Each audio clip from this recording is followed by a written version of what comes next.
Well, guys, we are back for another episode of the Liberal Asshole Show, episode 139. And due to constraints for us on our normal day, we're doing it on Wednesday instead, a little bit early. So, what are today's topics? Stupid Trump's tariffs being bankrupting American farmers and movies. Russian Nazi state is starting shit in Europe. Iran-Israel war recap. Homophobes exposed as gay again. Idiot conservatives and college students embarrassing themselves. Dipshit can't speak his bloody name. Dipshit Trump shuts down the government for the third time. And child sexual abuse by female perpetrators taken far less seriously by authorities. And I think we should talk about that first since you brought up... Didn't you brought up like last week, but we just missed it or whatever? It was on the 27th when I brought it up. Yeah, so let's get into this, shall we? Alright, so there's two different the main article here, the main article reference here is how Alia's community missed the signs of a female predator. Alright, let's see how bad this is. So, read along. A police officer investigating Kelly Whiteside, a teacher who was recently convicted of repeated sexual conduct with a former student, allegedly told the victim's mother that it was a, quote, unicorn case, unquote. What? Quote, none of them at the police station have ever dealt with a female teacher molesting a female student, recalls Jackie, whose child, Alia, was groomed and abused by Whiteside over the course of a decade. They've never dealt with it. The statement The statement stuck with Jackie as she grappled with how a female teacher had sexually abused her child for such an extended period of time, despite multiple complaints being made about her. It had Jackie wondering, were the red flags missed because of the teacher's gender? I think they expected to be a female teacher with a male student, or a male teacher molesting a male or female student, Jackie says. Double standard. I think they just didn't take the concern seriously because you don't really hear about it. Yep, of course, it's double standard. We've talked about this before about men and women having double standards. This is one where if men fuck kids and whatever, that's terrible. But if women fuck kids, all of a sudden it sounds amazing and all that and such. Because men... they do get into that with this. Mm-hmm. I think they just... Earlier this year at the District Court in Brisbane, Whiteside pleaded guilty to repeated sexual conduct with a minor and was jailed for 5 years with a non-parole period of 2 years. Oh, cool. Whiteside was only arrested after Alia came forward themselves. Alia, who uses they-them pronouns, believes that if their abuser had been a man rather than a woman, things would have been different. Oh, of course. Alia has given the ABC consent to identify them as the victim in this case. Yeah. Which is horse shit. If it was a male doing any of those things, one of those things, it would have been called out and it would have been ended so much sooner, Alia says. Mm-hmm. Reflecting on her own reaction, Jackie believes that she would have acted differently too. Even though various family members made 3 complaints about Whiteside to the schools and the police, she feels guilty for not doing more. I would have reacted completely different if Kelly had been a man. Completely different, she says. I think everybody involved would have reacted completely different. Alia is telling their story in the hope that the red flags missed in their case will be caught in time to save others. I'm hoping that a bunch of people, kids, parents, teachers, adults in general, can see all the red flags and understand not to have gender prejudice about predators. A predator is not a male or female, they say. Female accused given benefit of the doubt. Now, this is a long article. This is a very long article. And this is very important. It must be covered. Oh, yeah. Over a year and a half, we've spoken to Alia's friends, members of their family, people who knew Whiteside, and a teacher who taught Alia. Almost every person the ABC spoke to agreed that they missed the signs partly because Whiteside was a woman. This tendency to give women the benefit of the doubt goes beyond Alia's case. Amanda Robertson has spent more than a decade investigating sexual abuse and misconduct allegations against teachers. 10 years ago, while working in New South Wales, helping independent schools meet their reporting obligations for that state's mandatory reportable conduct scheme, Dr. Robertson noticed that allegations against women weren't as rare as people might have thought. We were starting to notice this pattern of female perpetration, mid-30s women involving adolescent students, she says. The team she was working with also noticed that when allegations came up against a woman, no one took them as seriously as they did if it was against a man. Women, double standards. Their family were less likely to want to report the matter to police. But there was even an unwillingness to view it as a criminal matter, that this would even be something that we would think about going to the police for, Dr. Robertson says. When allegations were reported, schools and police were less likely to treat it with the gravity they did for male perpetrated offences. Schools sometimes needed a little bit more assistance in helping them move to a place where they view this as a really problematic allegation that requires risk assessment and reporting. Police responses can always be variable depending on your area, but there was a similar tendency to minimize and not see the harm that goes with it. Dr. Robertson believes there are a couple of reasons for this. Women are mostly accused of abuse by boys in their late teens. The cases face a double stereotype. Women are seen as nurturing and teenage boys are seen as highly sexual. Most people don't perceive sex offenders to be women, and don't perceive most women to be capable of causing harm, let alone sexual harm. Well, that's very ignorant. Gender stereotypes are not just about the perpetrator being a woman. I think it also comes into the male being an adult, being the adolescent victim, and that kind of mentality of he should be so lucky. Females for so long, yeah. Like classic anime trope too. Yep. No surprise that anime has its own is perpetrating problematic stereotypes. At least it's funny, unlike in real life. Ah! But go on, this is getting... Well, it's also because the way it's portrayed is a way more romanticized than it usually is. Mm-hmm. Females for so long have been perceived as less harmful and almost asexual, says Dr. Larissa Christensen, co-leader of the Sexual Violence Research and Prevention Unit at the University of the Sunshine Coast. And this, she says, leads to the public being more likely to turn a blind eye to women committing these crimes. But research in this area is slim and it's hard to get reliable national data. Every state has a different way of handling allegations. Sexual abuse of all kinds is underreported in crime statistics and very few cases make it to court. Something like 2 to 3%. Yeah.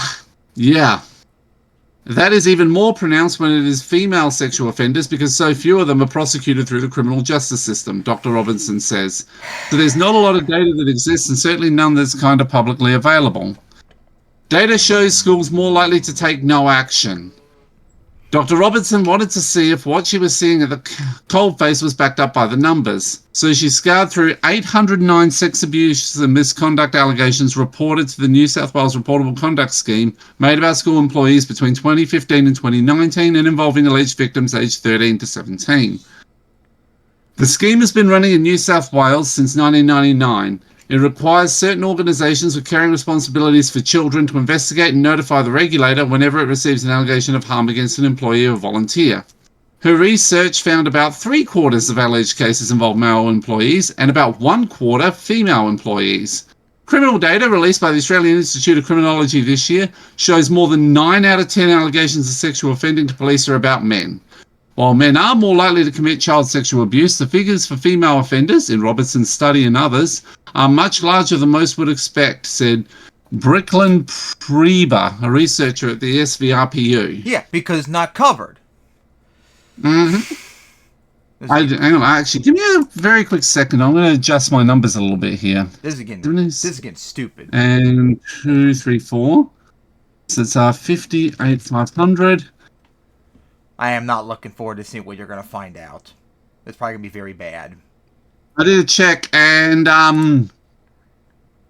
it's about and I just did a few random numbers, but I used the percentages mentioned in the article, and the additional underreporting rate is hovering about. It's on top of the is it about an additional 15% underreporting when it's a female perpetrator. Fucking envy. This is ridiculous. Oh, yeah. Because the reported rates are lower, often there's less attention given to this issue, despite the fact that the harms are very, very significant for victims. Dr. Robinson also interviewed frontline workers and picked over court cases. One of the experts I interviewed spoke about police laughing at a male victim who'd gone to police to pursue a matter against his female perpetrator, she says. Of course. This is like what happened to T.J. Kirk. Yep. Because men can't be sexual... In 2023... Yep. Go on. In 2023, she published a PhD on alleged offenders in schools, including women, looking at who they are, how they commit, and how schools and authorities reacted. And there was something striking and troubling in the data. When someone first came forward with an allegation of a serious sexual offence, if schools did nothing while investigation took place, the allegation was more likely to be a woman. When that first comes into a school, the data suggests that the schools are significantly more likely to take no action, no risk management action beyond reporting to the reportable conduct scheme when that allegation is against a female compared to a male. State-based system means location plays a part. All these findings align almost exactly with Alia's case. Here we go. Take it easy. All right, here we go. Now this is where the heavy stuff comes in. And this is where we're going to get really angry. Yeah. In 2014, when Whiteside was caught messaging Alia, it was reported to the Queensland Education Department, but she was allowed to keep teaching and no action was taken against her. In 2016, Alia's parents went to the primary school again, this time because they were concerned Whiteside had requested a transfer to Alia's high school. The teacher was transferred to the third school following that complaint, but there seems to have been no investigation into her behaviour. Queensland Police have no record of referrals from the Education Department. An investigation might have uncovered that Whiteside had been sexually abusing Alia since early 2015, had one been conducted. But of course. In Alia's later high school years, they moved into Whiteside's home. Their brother Sebastian was so concerned about the teacher's hold over his sister that he called the police. I was like, I'm telling you that I think something is wrong and you need to check this. Like it's a teacher with a student, and they just pretty much went, the only people that can complain about are your parents or Alia, he says. He said police told him this was because they were over the age of consent. Queensland Police have no official record of that report. The age of consent in Queensland is 16. Dr. Robinson believes gender was definitely part of the reason Whiteside's perpetration was missed, but she doesn't believe that's the whole story. She believes jurisdiction also plays a role in how Alia's abuse went undetected for so long, as Queensland's reporting system lags behind many states. The 2017 Royal Commission into Child Sexual Abuse recommended all states and territories implement a mandatory reportable conduct scheme like the one in New South Wales. Queensland is still in the process of introducing such a scheme 8 years later. Are you serious? Remember, Queensland is basically the south of America for Australia. It's something about living closer to the equator, I swear. That does maybe the like heat that. makes you more retarded. Maybe. Probably doesn't help. And yet weirdly, you've got Mexico and a few others that are surprisingly base. Good on them. Now, anyway, let's keep getting mad. Yep. Anyway, let's get back to this. We're only a bit over halfway through. Had it been in place when Alia was at school, the Education Department would have likely had a regulator watching over their investigation of Whiteside's messaging. Alia's parents would have also been able to report their concerns to the scheme for an external investigation at any time. Separately, this year, Queensland passed new position of authority laws, which makes it illegal for a person in position of care over a child to have sexual relations with them, even if they're over 16 and consenting. The laws came into effect this month. When the victim's brother had gone to police, if there had been a special care provision at the time, I wonder whether that would have raised just a couple more red flags to police to go, actually, that's concerning, Dr. Robinson said. Women became enmeshed in victims' lives. Dr. Robinson's research tells us that Whiteside isn't unique. While it is less common for a woman to allegedly offend against someone as young as Alia was, women can be abusive. Most allegations against women come from boys, but a significant minority come from girls. And the women accused often have other problems going on in their personal lives, play supportive roles of their victims, become deeply enmeshed in their victims' lives, and offend in multiple locations outside of school. Whiteside was suffering from postnatal depression and her marriage was breaking down when she first started messaging Alia. Alia said they witnessed Whiteside go through a dramatic change of identity in the early stages of knowing them. I think she thought that the white picket fence was like a prison cell. I think she felt trapped and she just did everything that she was supposed to do, Alia says. I just think that she went from being like this stereotypical wife with the kids and the husband and the good life to like the complete opposite. Like, I'm going to stand up and I'm going to say my opinions and I'm going to stand up to people even if it has nothing to do with me. Like, I'm going to do all these things and I'm going to get tattoos and piercings. At the time, as a young teenager, Alia admired this. They saw Kelly Whiteside as an empowered woman. It was all to nurture Alia. As is common for female perpetrators, over the years that Whiteside was in an abusive relationship with Alia, she became completely enmeshed in every part of their life. Whiteside exploited a number of vulnerabilities Alia and their family were facing. At home, Alia's parents were separating. They were also supporting Alia's 2 older siblings who were having troubles of their own. Their teenage sister was pregnant with her second child.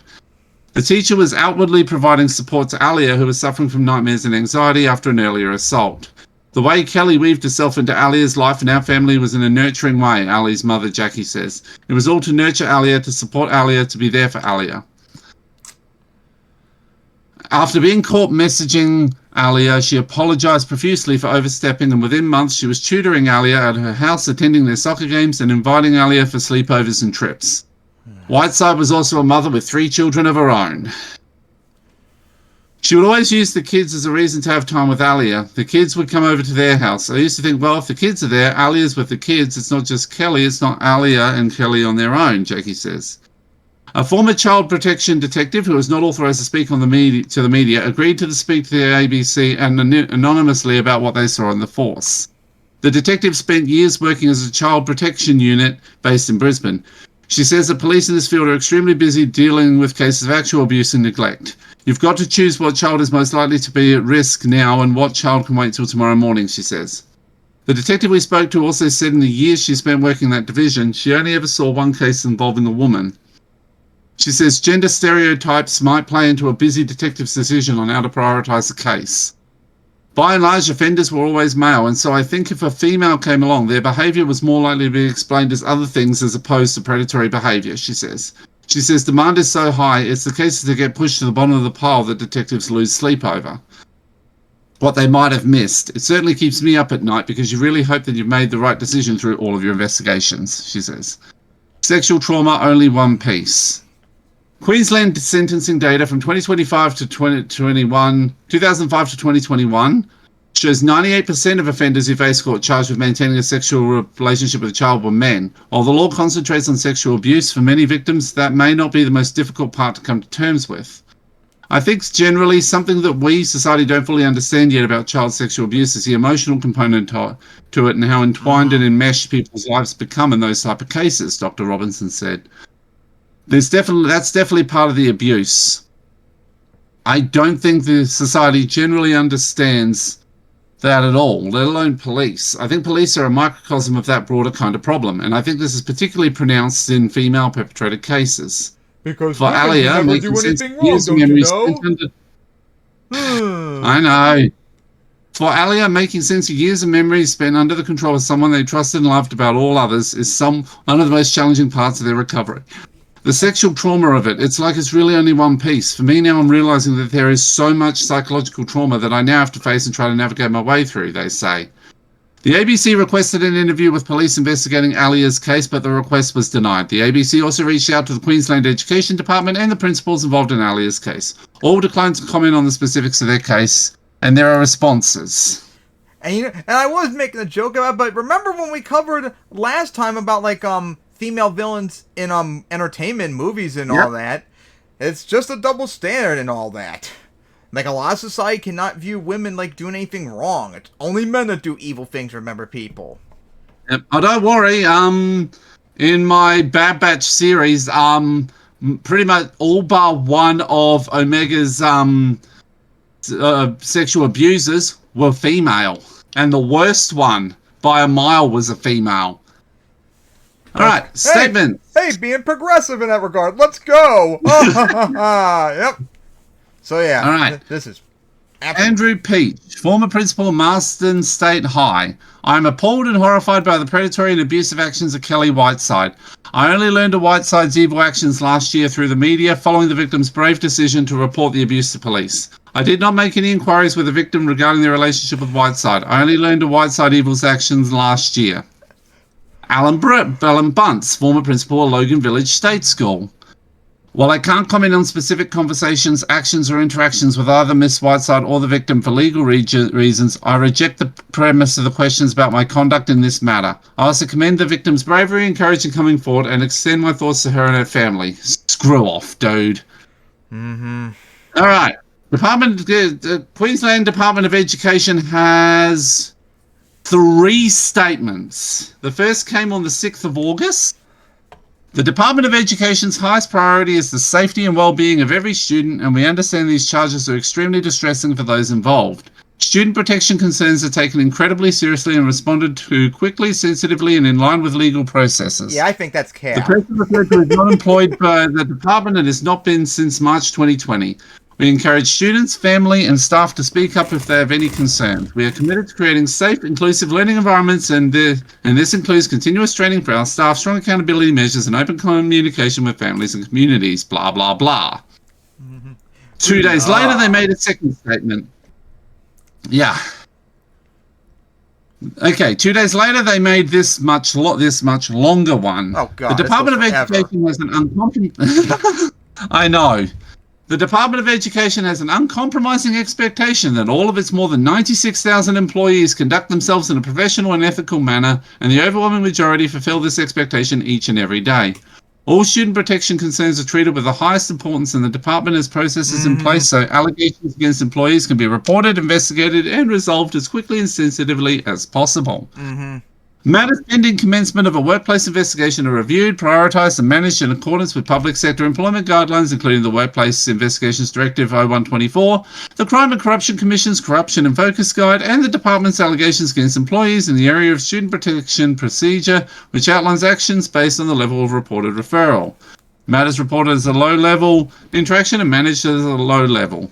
A risk assessment of allegations received identifies those that require immediate mitigation while a workplace investigation is conducted. Risk mitigation strategies include placing an employee in appropriate alternative duties or a period of suspension. Suspension is considered when the department cannot manage an identified or potential risk that arises from the employee remaining in their substantive employment while a workplace investigation is conducted. In all circumstances where a suspension is imposed, the department must first consider the availability and appropriateness of alternate duties as a risk mitigation control. This is in line with requirements of the Suspension Directive 0623. The length of time taking to conduct an investigation varies depending on a range of factors such as police or other agency involvement, court proceedings, operational reasons such as school holidays, the complexity and sensitivity of the matter, and access to witnesses. Due process around any disciplinary action and a subsequent appeals process may also take place depending on the complexity of the matter.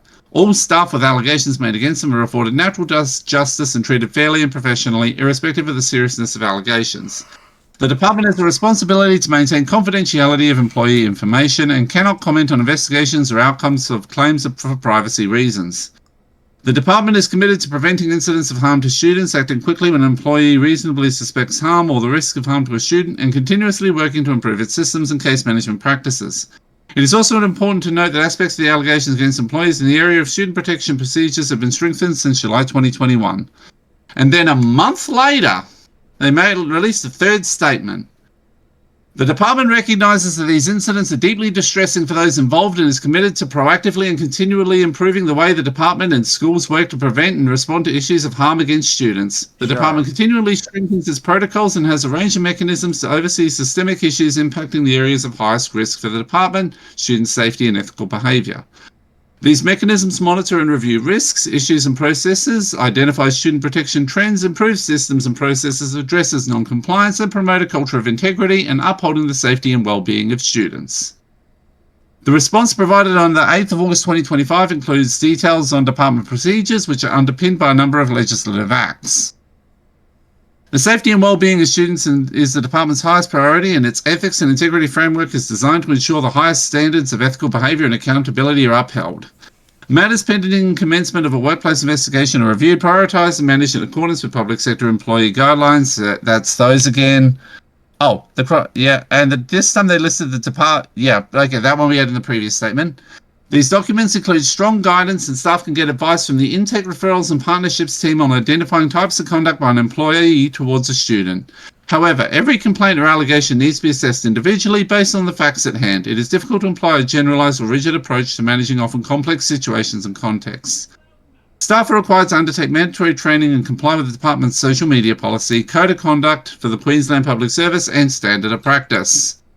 So as you can see, it's misogynistic and misandrist stereotypes, and also systemic issues which can't really be resolved, if only because of how large the because if you were to get through all these, you would need like a almost unrealistically large investigatory body.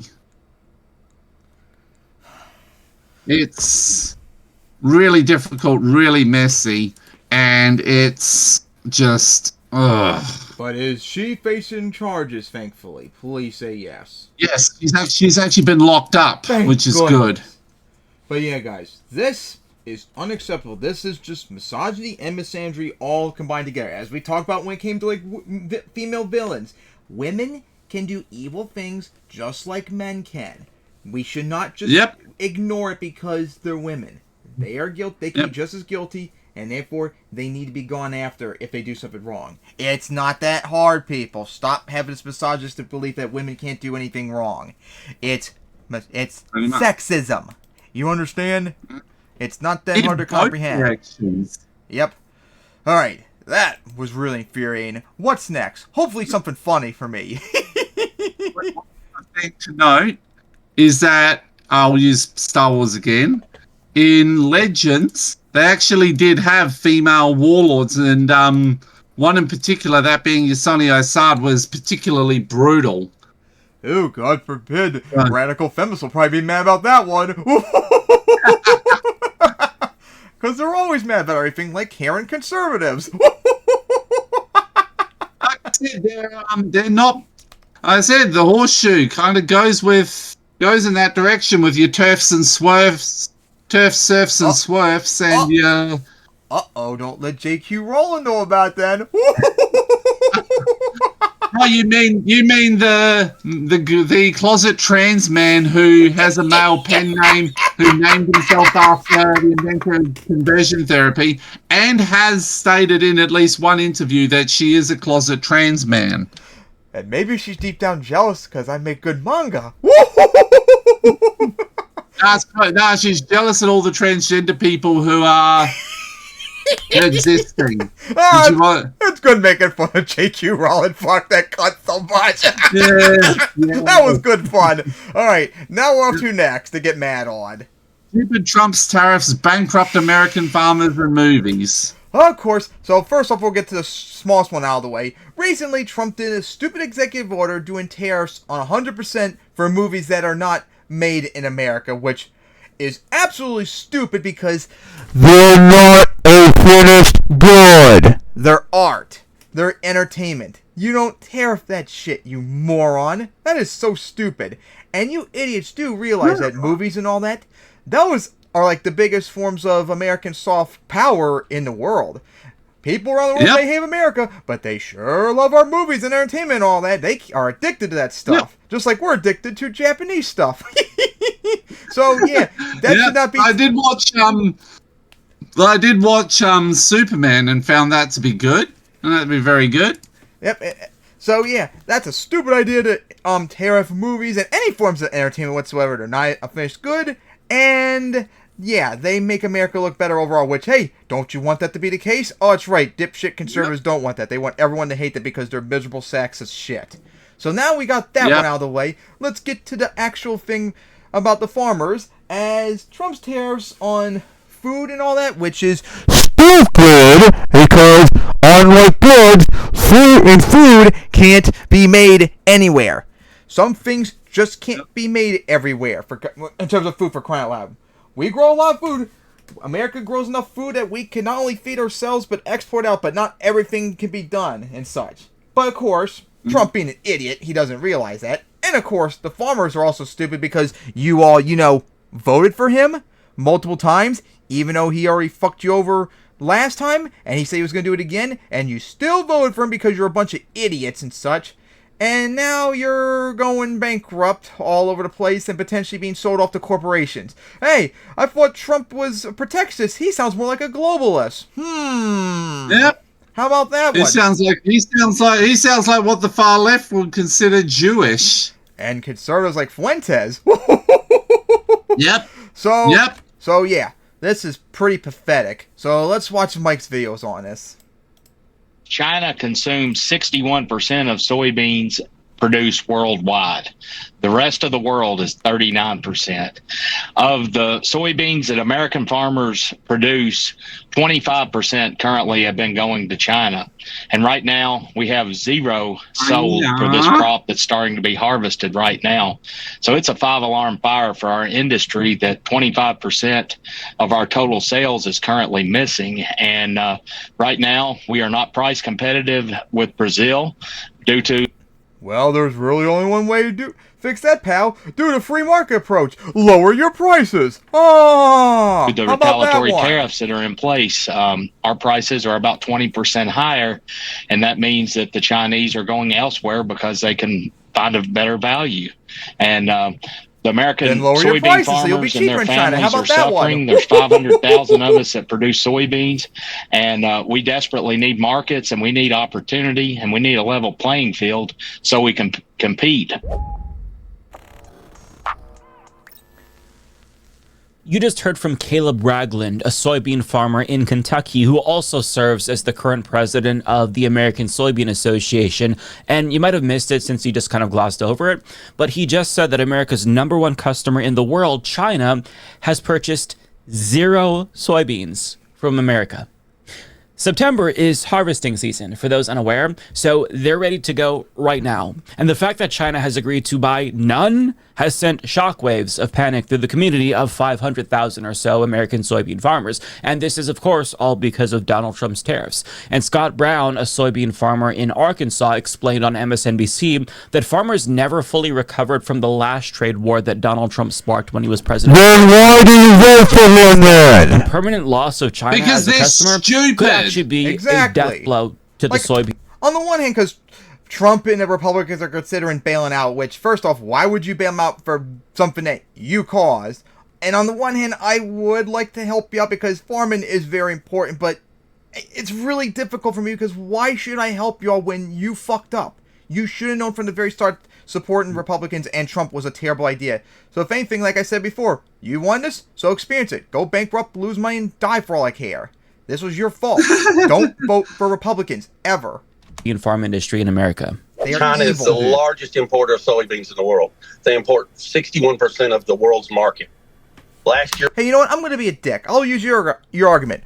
Pull yourself up by your bootstraps. How about that one? We sent around $12 billion, I think $14 billion worth of soybeans the year before. For the first time in 20 years.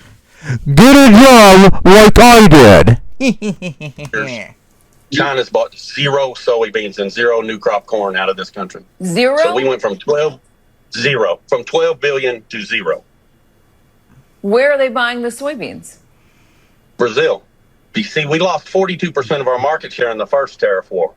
In Trump's first tariff war, the Chinese went to buy their soybeans from Brazil. They invested billions of dollars in Brazilian infrastructure. They have moved into Africa, and they're going to commercially farm in Africa. Since we left with USAID, they moved their Belt and Road program into Africa.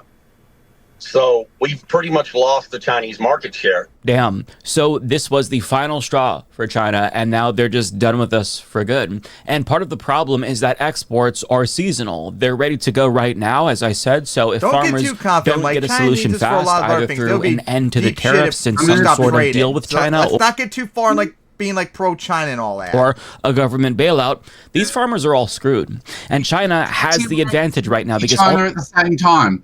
You look at me. I'm a non-polarist. I don't want a global power. All they have to do is wait out the. But if what? But because dumb leftist probably. No. I've completely lost my train of thought. And by early next year, soybeans will be ready to harvest in Brazil. So, needless to say, Americans are at a competitive disadvantage here globally, and Trump just doesn't seem willing to relent. And in a different interview with ABC News, Caleb Ragland, the first guy that we heard from, explains what the loss of China as a customer means for American soybean farmers. We can't simply snap our fingers and replace this valuable market. Our farm families are dependent on this market. There's 500,000 soybean producing farmers across the United States, and the China market is vital for our livelihood. Many farmers, such as myself, have no other income other than our farms. And suddenly, when your biggest customer just disappears, that's a dire circumstance. And to be clear, this isn't just going to affect soybean farmers, even though they're going to feel it the most. This is going to affect all Americans in a variety of ways, and I'm not just talking about the cost of soybeans and agricultural products more broadly. This will devastate the American economy as well, which is why I voted against the far-right fascist who is explicitly running on tariffs. I did too. Maybe y'all should have listened to us. Farmers like Caleb Ragland, however, did not do that. In fact, he voted for Donald Trump 3 times. And in an op-ed that he wrote in April for Zionist rag The Free Press, he explains, like many of my fellow farmers, I voted for President Donald Trump in the past 3 elections. The president won me over with his commitment to business-friendly tax cuts, as well as his track record of reducing regulation and cutting government. He raised taxes, he reduced regulations in the wrong reasons, and government spending's gone up. Like, you want him to bail you guys out. That's government spending. So he's doing all the free things that are exact opposite of what you actually need. You fucking morons. Spending. Oh, yeah? Yep. Well, how's that working out for you now, dipshit? Maybe you should pull yourself up by your bootstraps. That's Hey, what your Mike, party I always said says that. to my generation and poor people Oh, when yeah. they struggle to Give me the get by. dick here. So maybe you should take your own advice. Maybe you should have listened to Donald Trump Get when he a talks job about like I imposing did, pal. new tariffs, especially given how in Caleb's ABC Maybe News become a interview, mangaka like he me. explained that soybean farmers never even recovered Oh, that's right. We forgot. Conservatives don't have creativity. That's right. I forgot. from Donald Trump's first trade war. Prior to that trade war, especially not 33% of fascists. U.S. That's why soybean they have to use exports went to AI China. for everything. Oh, Nazi weebs. Ah! China. After Trump's first trade war, it was 25%. And after Trump's second trade war, it's now at 0%. So you think that he would have learned his lesson the first time, but he did not. In fact, he blames Biden for the policies that Trump imposed, writing in his Free Press op-ed, back in 2018, President Trump negotiated a trade deal with China that would have been very good for our farmers. We had one problem, though, that derailed its effectiveness. Joe Biden. The Phase 1 deal went into effect in 2020, but when Trump lost the election, President Biden refused to enforce it. Now, the source that he links to, proving that Biden supposedly didn't enforce Trump's trade policy, actually says the opposite. Biden did all of them. President Biden has, for the most part, continued Trump's trade policy towards China. That's despite growing evidence that the policy has harmed the U.S. economy, while also not doing a whole lot to damage China's economy or change China's behavior. So Biden continued Trump's trade policies despite knowing that China wasn't complying with the demands that Donald Trump was making, which was for China to buy an additional $200 billion worth of American goods. But why would China do that? Trump initiates a trade war with them, but then expects to be rewarded by China for that? I mean, come on. You know that America would have responded in the same way that China responded if the shoe were on the other foot. But Caleb is arguing that it's actually somehow Biden's fault that Trump's first trade war with China failed, even though Trump just froze funding earlier this year from the Inflation Reduction Act that Biden signed into law that was intended to help farmers just like him. In fact, a different farmer, who also voted for Trump, of course, went on TikTok earlier this year to explain how Trump's funding freeze hurt farmers. I need your help to save my farm and many other farms. We are possibly going to lose our farm if NRCS doesn't hold up their contract with us on the EQIP program. So the reason that they're not able to hold up the contract maybe if you voted for Kamala, maybe you wouldn't be dealing with this shit. How about that one? And some seedings was funded by the Inflation Reduction Act. Because of the executive orders, there's a pause or a freeze on the funding through the Inflation Reduction Act, and they're not able to pay out on the stuff that we completed or anything going forward. Doesn't matter, though, because everything is Biden's fault and nothing is ever Trump's fault, even if he directly does something that screws them over. Trump could literally kick them in the balls and hawk a loogie in their faces, and they'd still find some way to blame Biden and Democrats for it.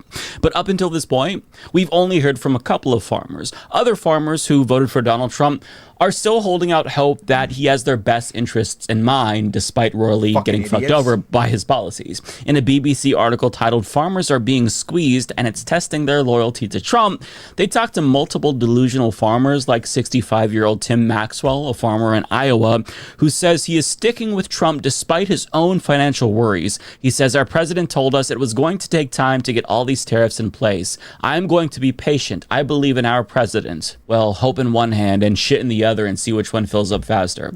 But there's also John Maxwell, a dairy farmer in Iowa, who says, "We think the tariffs eventually will make us great again. We were giving China a lot, and previously we paid tariffs when we sold to them. Let's make it fair. What's good for the goose is good for the other goose." That's not... Never mind. They're just fundamentally disconnected from the reality of the situation and seem to not realize that America is not the only country on the planet. But tariffs are just the tip of the iceberg, because there are so many other policies that Trump ran on that would fuck over farmers, and I have to imagine that they knew these types of policies would fuck them over. One of them being his opposition to climate change and anything to mitigate climate change. Climate change is causing drought right now, which obviously affects farmers who need water for their crops. We all need it to survive, as a matter of fact. There's also fruit flies who are becoming more resilient as a result of our changing climate, which poses a risk to strawberry and tomato farmers in particular. Also, there's the inconvenient fact that none of their farms would be able to exist without a habitable planet. In fact, we'd all die without a habitable planet. But Trump doesn't care about any of that so long as his fossil fuel donors are able to increase short-term. Of what carbon dioxide can do to a planet, look at Venus. Mm-hmm. And look at Earth in 3.5 billion years. It'll become even worse than Venus. Profits. But that's not all, because Trump's mass deportation policy was also a... in as little as 800 million years, Earth could become uninhabitable.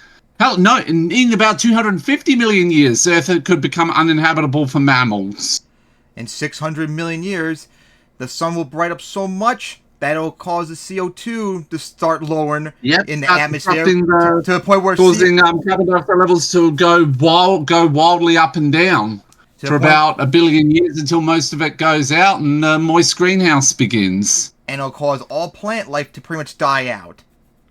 And, then, of course, in 1 billion years, when the sun gets 10% brighter, the oceans will start evaporating. Major threat to farmers, seeing as how they rely on immigrant labor. And as Politico reports, Trump's mass deportation policy has caused a labor shortage for farmers in deep red Pennsylvania, who are now struggling to find Americans to do the hard work that immigrants were doing now that their immigrant laborers have been deported. And these farmers are just as oblivious as the rest of them. Quote, "The whole thing is screwed up," said John Painter, a 3-time Trump voter who runs an organic dairy farm in Westfield. "We need people to do the jobs that Americans are too spoiled to do. If they're here at least you admit that we are too spoiled to do those jobs. Thank you for admitting the obvious. Working and paying their taxes," Painter said, "they are not troublemakers that we should be focusing on getting rid of."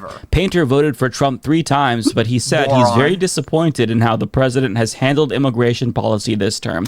Buddy, well, Mike's gonna bring it up. If only he gave us some indication as to what he'd be doing as president on the campaign trail. Jesus. Yeah, really. He said he was going to do mass deportations. He did what he said he was going to do, and you're mad about it. Then why did you vote for him, you moron? Christ. Tim Wood, a Tioga dairy farmer who also voted for Trump, said he has been unable to find a consistent workforce for several years. Quote, "People don't understand that if we don't get more labor, our cows don't get milked and our crops don't get picked." Right, because we don't understand this, not you who voted in favor of mass deportation. And what is so wild to me is that Tim Wood said in this article that he has a heart condition and his doctor urged him to do everything that he can to reduce the stress that he's feeling, and he claims that the #1 cause for all of his stress is whether or not he's going to have workers. But what does he do? He votes for the guy running explicitly on mass deportation, even though he knows that will affect him personally. It just sounds like a self-inflicted problem, if you ask me. And even though this whole story centers around them, I want to be very clear here. These farmers are not the victims. They're immigrant employees that they voted to deport. Those are the real victims, because they didn't have a say in the last election. But despite complaining about the impact of Trump's policies, most farmers and rural Americans, more broadly speaking, they have not abandoned Donald Trump yet, despite getting royally fucked by him. Luke Mintz and Anna Jones of BBC report, despite financial pressures, the rural Americans we spoke to are firmly sticking with Trump. Because experts say they haven't seen any evidence of meaningful change in support among rural voters since last year. A survey by Pew last month found that 53% of rural Americans approve of the job Trump is doing. Not this rural American. Percent figure for the country as a whole. In other words, they mostly still support Donald Trump because they trust the plan or whatever. Yeah, you're an idiot to trust Trump ever. Then stop complaining. I don't know what to tell you. If you don't like the policies that you voted for because they negatively affect you, yet you still support the fascist authoritarian who imposed said policies on you, I don't know what to tell you. I don't know what to say if you refuse to learn from your own mistakes. I voted against the policies that harmed your farms. You didn't. So if you're not going to be introspective and learn from your self-defeating political choices, and vote for Democrats, shut the fuck up. You knew his policies would directly affect you in a negative way, but you voted for him anyway. And now you want our sympathy? Fuck off. You made this bed for yourselves, and now you have to lie in it. In fact, it's not that simple. I wish it was. We all have to lie in the bed that you made for the rest of us. Like so now spare they're us in the the pity party. in the If we have a free and fair find-out election stage in the future, like, that's in doubt because of your vote, by the way, maybe don't affirmatively vote for the fascist authoritarian next time. Just a thought. Yeah, because we're right and you're always wrong. So yeah, we gotta say about Trump being a fake protectionist and all, and doing stupid shit as always, and fucking over farmers who themselves still remain stupid. Yep. Fat That's right. Fat. That's why you don't ever vote for Republicans. They always fuck shit up. Always, and always, people. Never vote for them ever. Alright, so now, on to the next topic. And that is... Russian Nazi state is starting shit in Europe. And also, maybe Trump finally becoming fully pro-Ukraine, which would be based, although I still don't trust him. So, of course, over the last few weeks, this actually started the same day Charlie Kirk was assassinated, but because that happened, it didn't get talked about. And it's honestly a good thing we didn't talk about it because it provided more details in the 2+ weeks since. But, of course, Russia has been flying drones throughout Europe. Let's see, it was in Estonia, Poland, I think Romania, Denmark recently now. They're flying drones in everywhere. They flew planes into Estonia for 12 minutes. Good job, NATO, letting them be there for that long before they left and all that. It's gotten to the point now where a bunch of countries are just saying, if you come do it again, we're just going to shoot you down. Which, based. That's how it should be. Scare the Russian Nazi state into their place and such. Do the example that Turkey did 10 years ago, if y'all remember that. And they're still butthurt they couldn't do anything about it. So, yeah. The Russian Nazi state is doing covert sabotage and stuff again, which needs to be cracked down on. And such. But, here's a video from Good Times, Bad Times, who I think are related to the Caspian Report, which we've covered multiple times on this series. I think the same person does it too. Explaining in detail how, of course, the Russian Nazi state is once again continuing to fall apart, and maybe Trump finally turning around for once. And I think they also cover parts of what we were just talking about earlier. So let's watch this. The Russia-Ukraine war has never been confined to those two countries alone.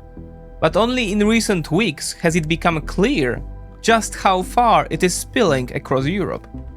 Russian drones over Poland, UAVs over Denmark and Norway, Kremlin MiG-31s in Estonian airspace, explosions in the UK. Moscow is showing it is ready to spread chaos far beyond Ukraine's borders. But is this a show of strength or, paradoxically, of weakness? The Russian bear is bleeding. Literally oil and gasoline. Ukrainian drones are setting refineries, terminals and pipelines ablaze. The fuel crisis is hitting the daily lives of millions of Russians, while the Kremlin is forced to raise taxes and openly admit that the 2026 budget is in fact a war budget. At the very same moment, Donald Trump, until recently reluctant to back Kyiv, suddenly talks about Ukraine regaining all its territory. What has changed? Are we witnessing yet another turning point? And yeah, Trump said recently that Ukraine will win back all their territory, and he's also including Crimea as well, which is stunning because remember, for years now, Trump said that Ukraine needs to give up Crimea and all that. Now all of a sudden he's flipped. Very based, although, like I said, you can never trust him. In this war.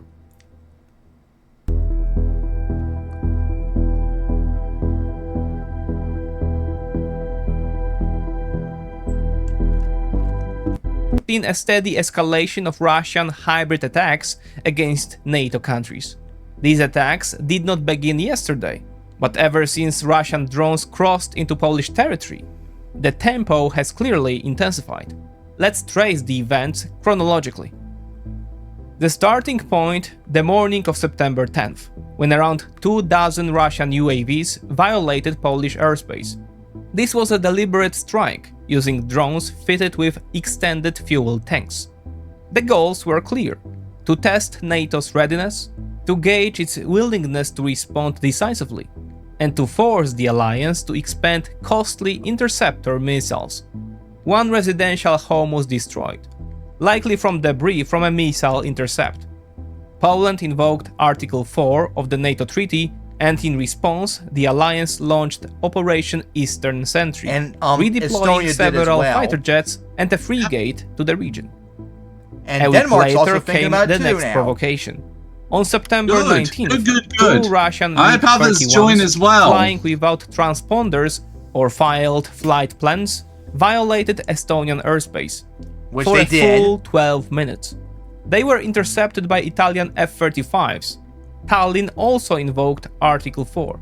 That same day, Russian aircraft, possibly the same ones, buzzed the Polish Petro-Baltic oil platform, breaching its designated safety zone within Poland's exclusive economic area, and signaling its vulnerability to Russian strikes. Barely 3 days later, on September 22nd, airports in Copenhagen and Oslo were paralyzed by the appearance of Russian rotor drones overhead. And this has been going on for turned over a out week to be too, just people. the Denmark's opening still dealing act with of a this. broader hybrid campaign against Denmark. In the days that followed, drones reappeared over airports and military bases in Aalborg, Holstebro, Billund, Esbjerg, Skrydstrup, Sonderborg, and once again, Copenhagen. The Danish military noted that during a previous incident near the country's territorial waters, a large Russian Navy landing ship had been spotted. Quote, "It is a hybrid war that we are seeing unfold on Danish soil, as we also see in other European countries. We see cyber attacks, hacking attacks, drones, and then sabotage. I believe we have only seen the beginning of the attacks that are coming," said Danish Prime Minister Mette Frederiksen in the aftermath. And the continuation did not take long. On September 24th, a massive explosion rocked Swindon in the UK, just 9 days after Britain's Ministry of Defense had announced the construction of the country's largest drone factory located at that very site. There is no doubt that all these incidents share a single common denominator: the Russian Federation. The Kremlin has decided it is time to intensify operations beyond the formal threshold of war, across NATO's eastern flank and beyond. The aim is not only to test readiness, but also to sow panic among local populations, expose the vulnerability of key infrastructure, and simply showcase the reach of Russia's spy networks and saboteurs. On the NATO side, the response was marked by the usual restraint, though as so often Poland's foreign minister, Radosław Sikorski, proved the most hawkish. After violations of Estonian and Polish airspace, Sikorski indirectly threatened to shoot down Russian jets, warning that Moscow should not, quote, whine when deliberately or by mistake Russian aircraft enters NATO airspace, gets shot down, and its wreckage ends up on NATO soil. Base. He later underscored that line by pointing to Donald Trump's support. I heard about for such that a scenario. few days ago, and I'm like, ooh, you probably don't want to push Poland too much Or they'll declare war on you by proxy of invading Belarus. And they will whoop both your asses alone. Yep. Remember what happened in Turkey 10 years ago? Russia, you don't want to mess with NATO. You're not going to last well. So stop and fuck off. Sweden's defense minister, Paul Jonsson, was somewhat more cautious, but still emphasized that Sweden will use force if necessary.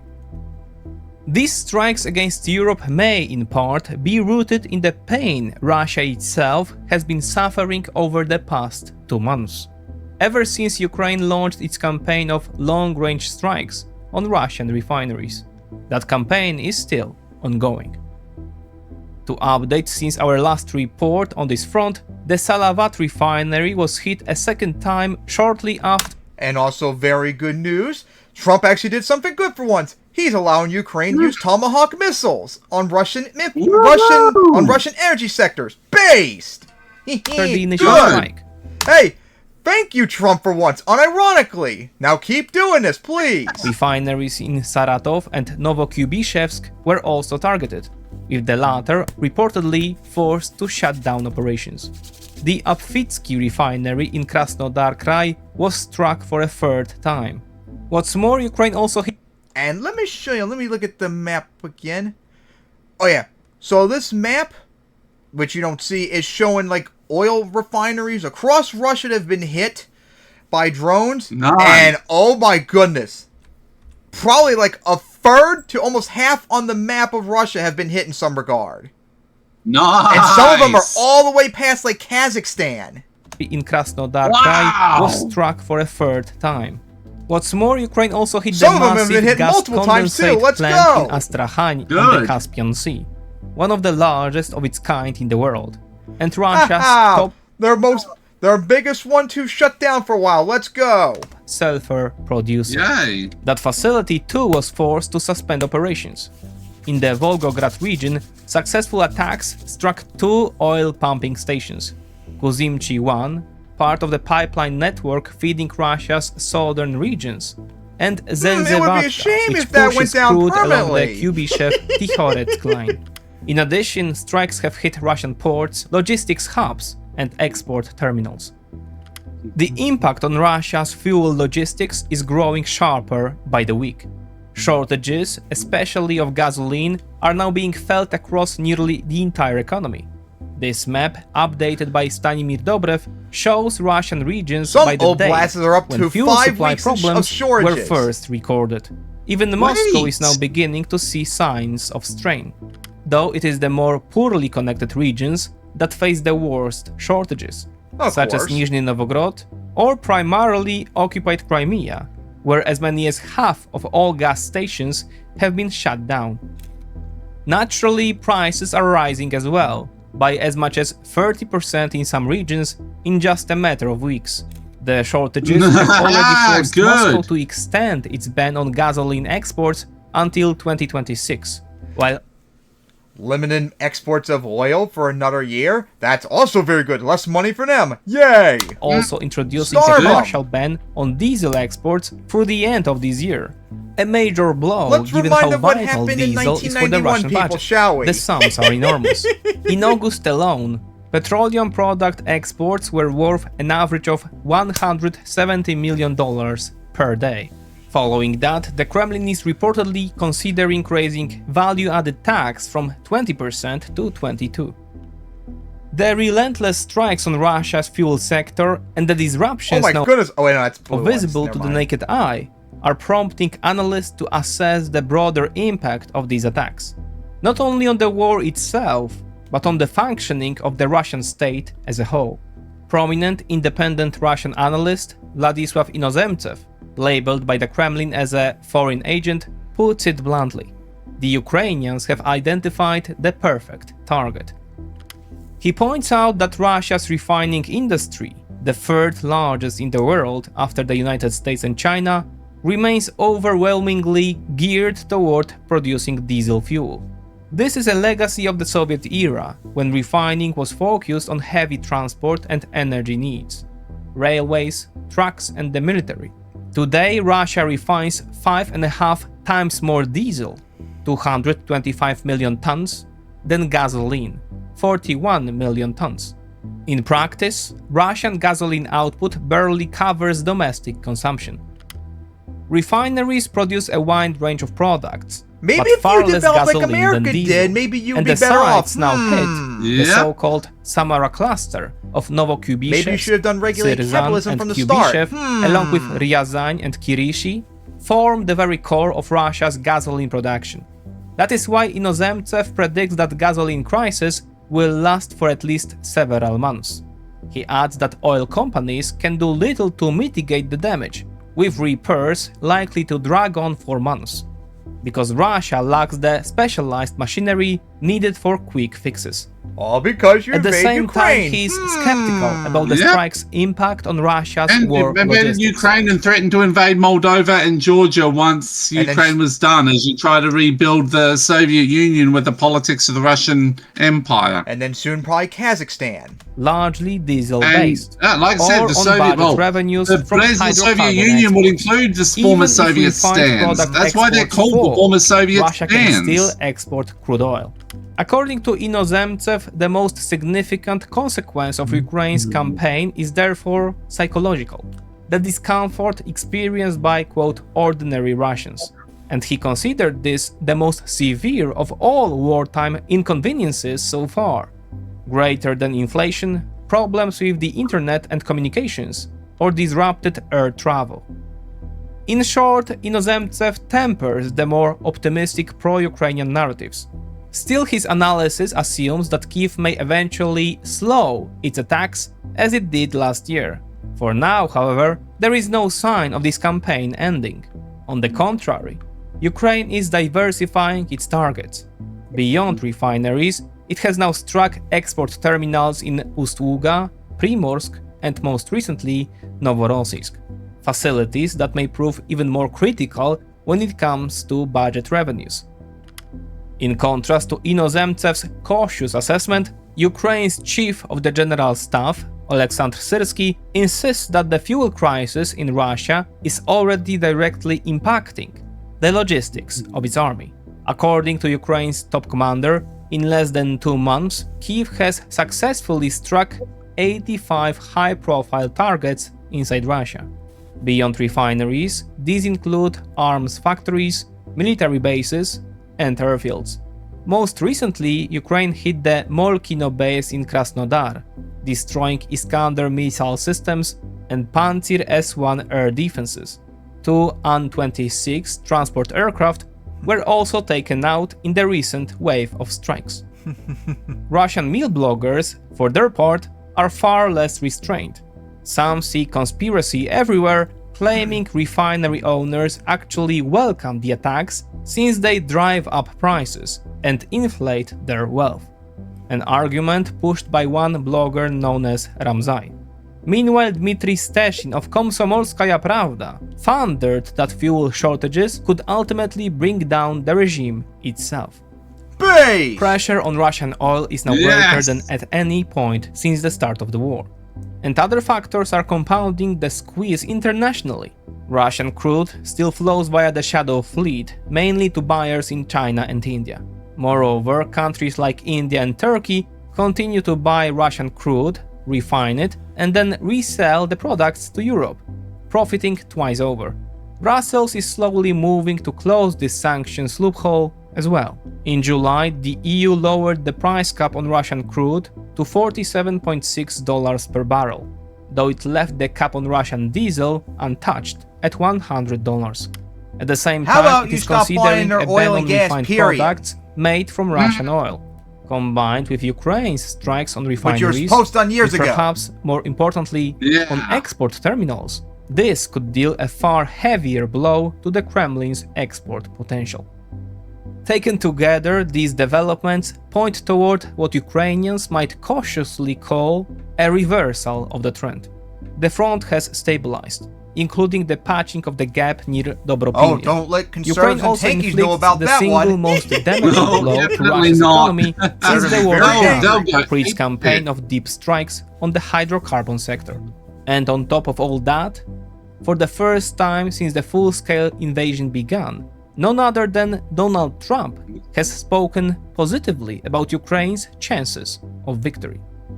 Quote, "After getting to know and fully understand the Russia-Ukraine military and economic situation, I think Ukraine, with the support of the European Union, is in a position to fight and win all of Ukraine back in its original Then fully support him! on Truth Social." This marks a complete reversal of his previous rhetoric.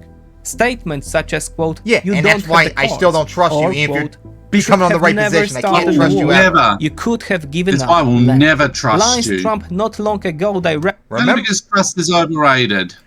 remember his stupid bullshit come on. meeting with Zelensky back in February, saying that he can't win the war and all that. We can't trust you forever because of that stupid directed shit at you said. Zelensky and the Ukrainian people. Yep. Of course, trying to divine Trump's motives for this sudden shift is little more than guesswork. Some point to his personal disappointment with Putin. Others argue that Ukraine's strikes on refineries and bombers have raised its stature in Trump's eyes. There is speculation too about an upcoming Ukrainian offensive. Not insignificantly, Kyiv is also preparing a $90 billion procurement request for the Pentagon, on top of Base. Europe's steady stream of orders, That'd be good. all That'd driven be by Russian so good. imperialism. Some even claim that King And Charles of course, himself played and a of course, role let in them use swaying tomahawks. Trump. From Yes. Kyiv's perspective, the only sensible approach is to keep a cool head. If there is one constant in Trump's presidency, it is volatility.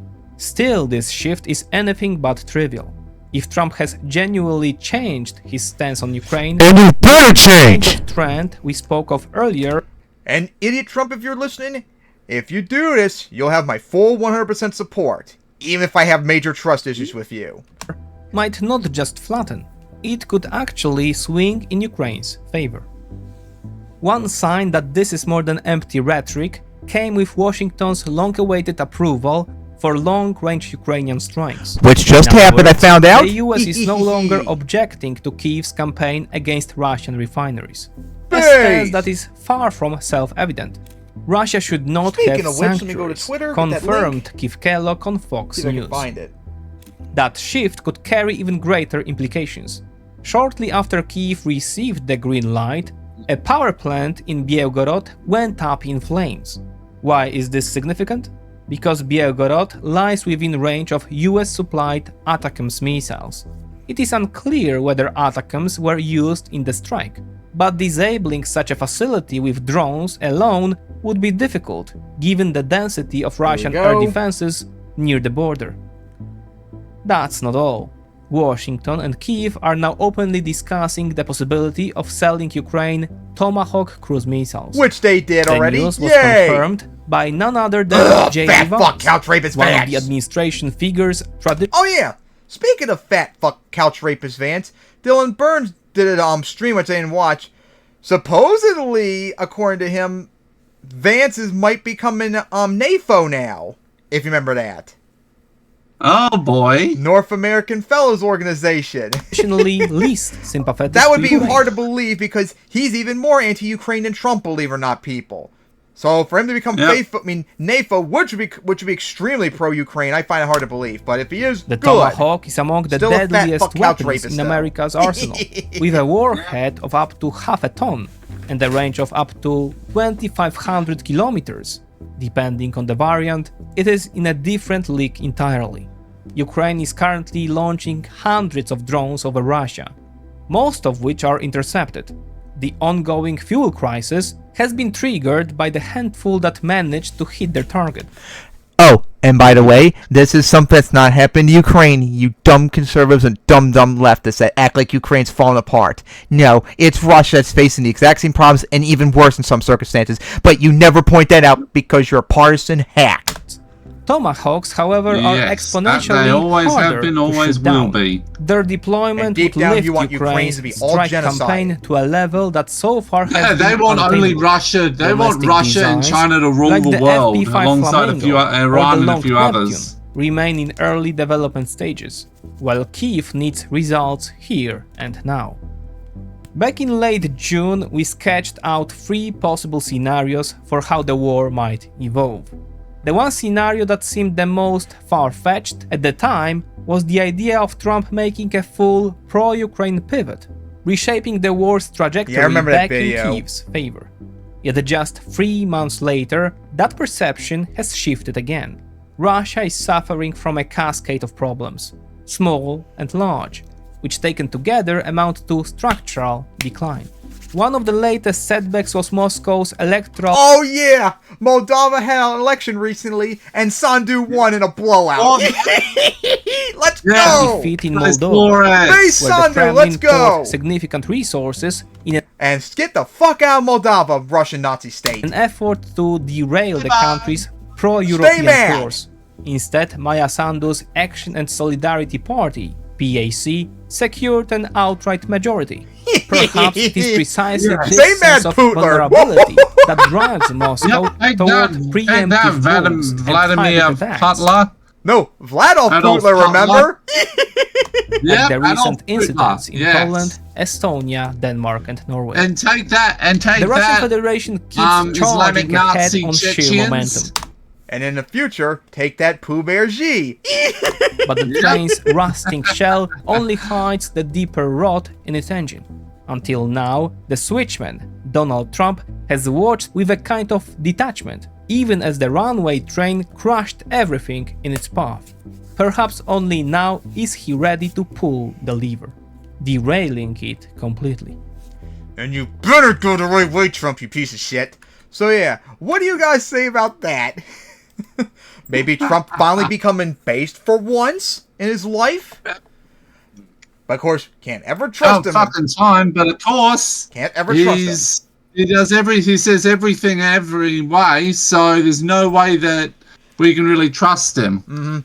Actions speak louder than words. But hey, this is a good start, hopefully, and hopefully keep it up. Because remember, no appeasement to Nazis, only bullets in their head. Yep. There can be no peace unless Russia gives up gets all the way out of Ukraine, including Crimea, and they must join NATO afterwards.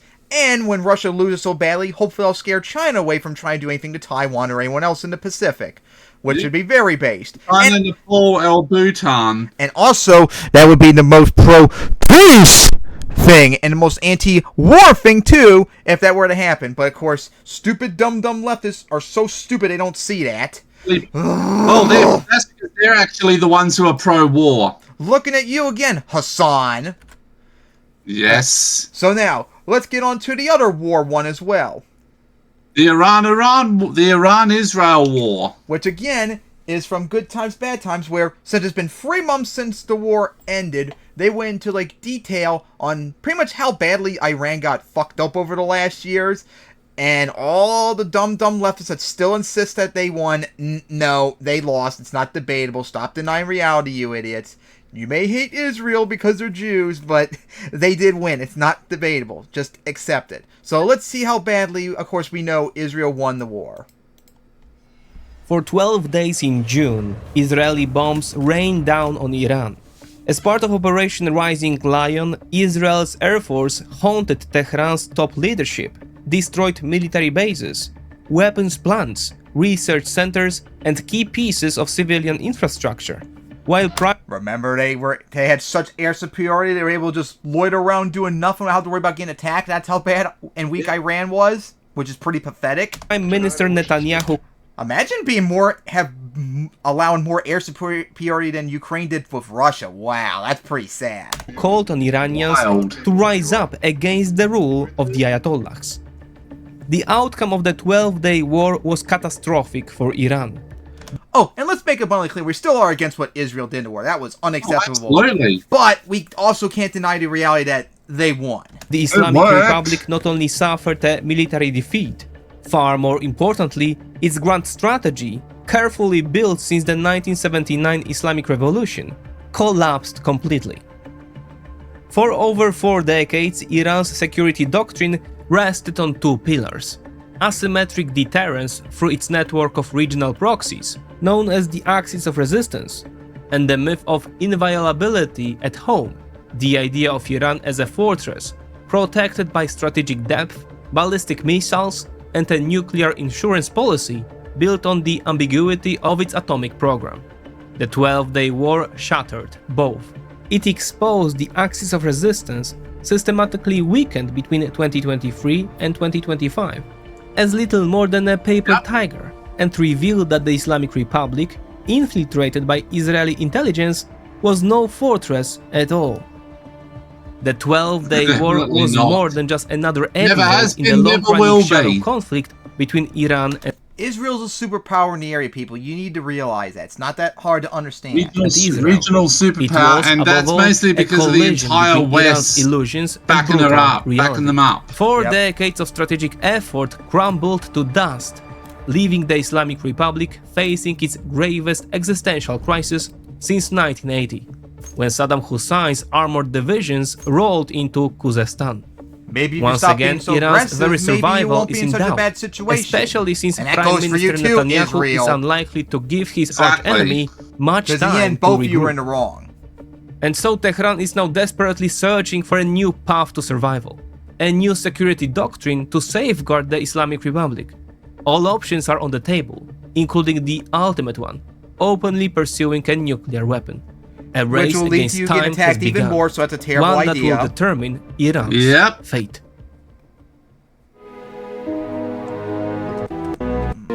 Step back in time.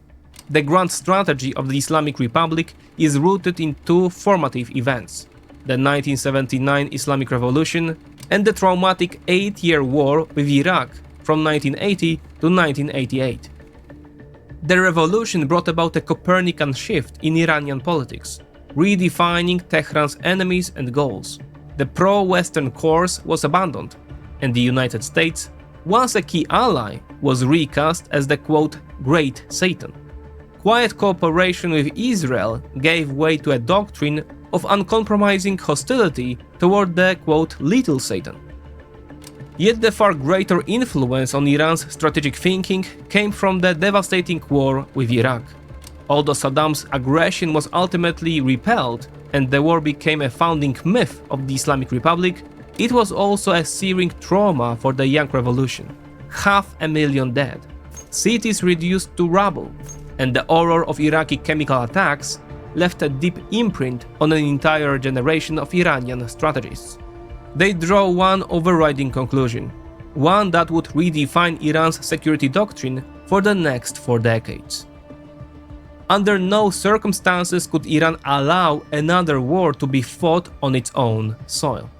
The next conflict, they reasoned, might be too costly and the Islamic Republic too fragile to survive.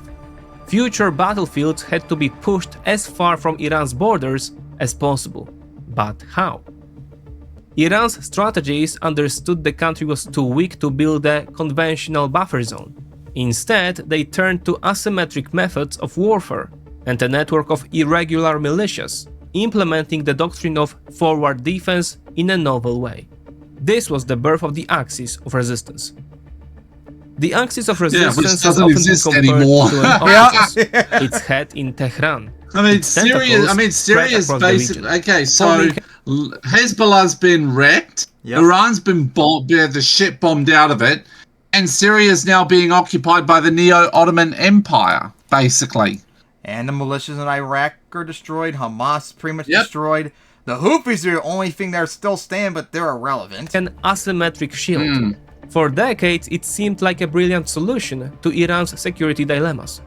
At its peak, this geopolitical octopus consisted of Hezbollah in Lebanon, Assad's Syria, Shiite militias in Iraq, the Houthi movement in Yemen, and operating in Gaza, Hamas and Palestinian Islamic Jihad.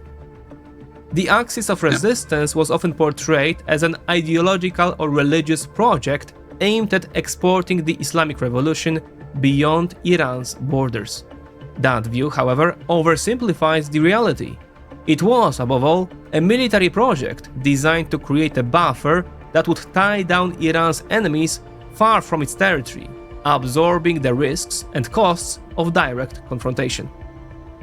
Seen in this light as a military product, it becomes clearer how Iran managed to unite under a single banner groups with starkly different ideologies, from Shiite Hezbollah to Sunni Hamas, to the secular Alawite Bashar al-Assad. The Islamic Revolutionary Guard Corps, IRGC, played a central role in running the Axis. Its officers, most famously General Qasem Soleimani, coordinated operations, provided weapons and money. At the same time, Tehran never sought total control over its partners, which gave Iran a priceless advantage: plausible deniability and the ability to distance itself from the actions of its proxies. As an external buffer, the axis of resistance formed only the first and most forward layer of Iran's security architecture. Two more layers were designed to guarantee Iran's own inviolability. The second layer was its advanced ballistic missile program. Drawing on Russian, Chinese, and North Korean expertise, Iran built one of the largest arsenals in the region, estimated at more than 3,000 missiles. The most dangerous, with ranges over 2,000 kilometers, could strike targets in Israel and southeastern Europe. The third and final layer was Iran's nuclear insurance policy, the deliberately ambiguous status of its nuclear program. Tehran has never officially declared an intent to build a bomb, but by edging toward nuclear weapons capability, enriching uranium beyond civilian levels, and allowing senior commanders to make suggestive statements, Iran created the impression that it was always just one step away. This strategic ambiguity was meant to be Tehran's ultimate guarantee of survival. For decades, this intricate system enabled Tehran to expand its influence across the region and deter stronger adversaries, creating an illusion of strength that the Ayatollahs themselves came to believe. That illusion was shattered brutally after October 7th, 2023. On that day, Hamas fighters attacked Israel, killing 1,200 people and taking another 251 hostage. Analysts still debate how deeply Iran was involved in planning the operation. Strategically, however, that question matters less than Tehran's next move. Soon after the assault, other arms of Iran's octopus joined the fight. Hezbollah opened fire from the north. The Houthis struck shipping in the Red Sea, and militias in Iraq and Syria attacked American bases. Prime Minister Netanyahu seized the moment, not only as a pretext for invading Gaza, but as an opportunity to wage a decisive campaign against Iran's entire regional project. He laid out his maximalist vision just days after the Hamas attack, declaring, quote, "What Hamas will go through will be difficult and terrible.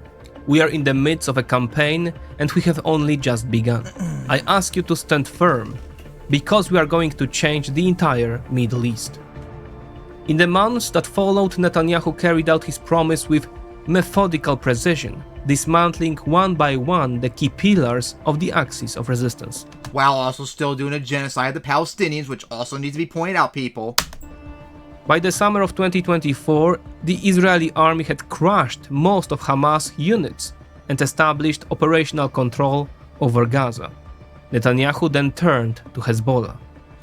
In September 2024, thousands of pagers and radios used by Hezbollah fighters exploded simultaneously in Lebanon and Syria. This was followed by a wave of pinpoint airstrikes that eliminated the group's entire senior leadership, including Hassan Nasrallah. The final blow came with an Israeli ground offensive and Lebanon, please kick them out of your country, please. That drove Hezbollah out of the war. The whole Lebanon in December itself was pretty well Netanyahu wrecked. received an unexpected gift. Syrian rebels toppled. Also, Israel, leave Lebanon if you're still in there from a year ago. President Assad in a matter of days. For Iran, it was a geopolitical disaster. Losing Assad meant not only the collapse of Tehran's influence in Syria, but also the severing of its land bridge to Hezbollah. Assad's fall was the final nail in the coffin of Iran's forward defense strategy. By the spring of 2025, the region's strategic landscape had been transformed beyond recognition. Hamas no longer existed as a viable fighting force. Hezbollah was shattered, and Syria, the key pillar of the Axis, was gone. The shield Tehran had spent 45 years constructing had collapsed. leaving the road to Iran wide open. Operation Rising Lion, the 12-day bombing campaign against Iran, was the natural culmination of a disastrous series of mistakes Tehran made after October 7, 2023. By activating the axis of resistance, Iran handed Israel the perfect pretext for war. At the same time, it proved utterly incapable of defending its allies, watching helplessly as they were destroyed. The Islamic Republic could not protect them even on its own soil, as shown by the assassination of Hamas leader Ismail Haniyeh in Tehran in July 2024. Iran did launch 2 missile attacks on Israel in April and October 2024, but their limited scale and effectiveness only And may I remind you all, when the October strikes happened, you know what Israel did in response? They pretty much destroyed all of Iran's anti-air missiles, anti-air systems afterwards. And that's what Israel now knows that at any point they could just send their entire air force in and reduce Iran to rubble. And they wouldn't be able to do anything Or they could get a and then they'd probably end with your use of nuclear weapons. And they can't do anything and then use a space-based super weapon to blow the entire country of Iran into the stratosphere. Are you saying Israel's GDI from Command and Conquer? Enforced the conviction a small scale of it, that the time had come for a decisive reckoning with the Islamic Republic. That is their super weapon, a satellite. That conviction was vindicated in the Operation Rising Lion. For 12 days, Israeli aircraft operated freely in Iranian airspace. A network of agents spread panic, and Prime Minister Netanyahu called on Iranians to rise up and overthrow the rule of the Ayatollahs. Paradoxically, in this moment of chaos, the Islamic Republic was saved by its greatest enemy, Donald Trump. The American president did join the bombing campaign, but strictly on his own terms. Washington was not interested in Netanyahu's regime change plan. Instead, Trump ordered Operation Midnight Hammer, in which B-2 bombers struck only Iranian nuclear facilities. Trump's caution allowed the Ayatollahs to avoid total collapse. 2 days later, a humiliated Iran agreed to a ceasefire. The myth of the invulnerable fortress lay in ruins. Just as quickly as the 12-day war buried Iran's grand strategy, the country moved to reorganize its ranks. The defeat discredited above all the Islamic Revolutionary Guard Corps, IRGC, the main executor of the Forward Defense Doctrine. In the opening hours of the operation, Israeli strikes eliminated most of the Corps' senior leadership, including its commander, General Hossein Salami. This opened the door to a debate over the IRGC's future role. While it is still too early for final judgments, the first move suggests Iran's leadership intends to curb the Corps' influence. For the first time in the Islamic Republic's history, the new chief of the general staff is not an IRGC officer, but a representative of the regular army, Artesh, General Abdolrahim Musavi. What's more, the Supreme Defense Council, an institution dating back to the Iran-Iraq War, has been reactivated. The official reason is the need for better coordination among Iran's various military formations. But the fact that the council is chaired by the president undermines the IRGC's position, as the Corps has until now answered directly to the Supreme Leader. Significant changes have also taken place within the Supreme National Security Council, the body that effectively serves as the forge of Iranian strategy, shaping the country's foreign and security policy. Its new secretary is Ali Larijani, long sidelined from politics.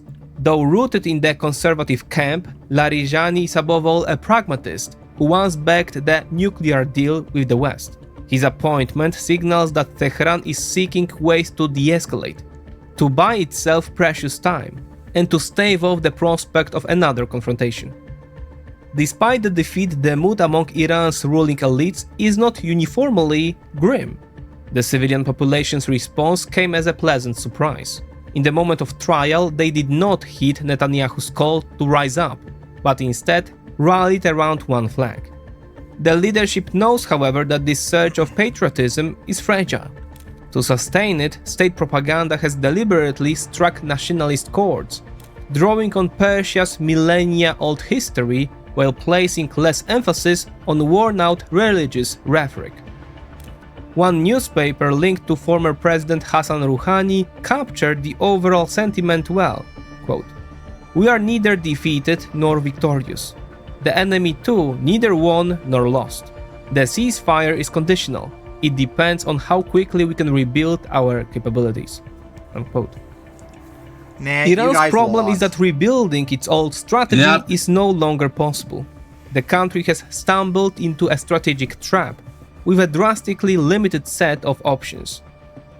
Restoring the axis of resistance in its former shape is a fantasy.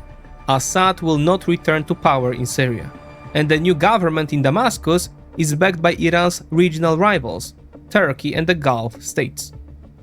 More likely is a further erosion of Iranian influence. This is evident in Lebanon, where under US pressure, the government is preparing to disarm Hezbollah. Talk of such disarmament has circulated since the end of the Second Lebanon War in 2006, but never before. Now let's help Yemen kick out the Houthis and win their civil war. For has Hezbollah been this weakened?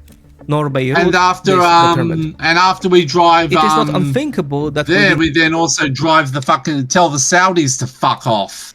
And then also Israel and Turkey get out of Syria. In months, Hezbollah could be reduced to a purely political organization, Ottoman Empire, with only the Houthis in Yemen and Shiite militias in Iraq left as functioning remnants of the old Axis.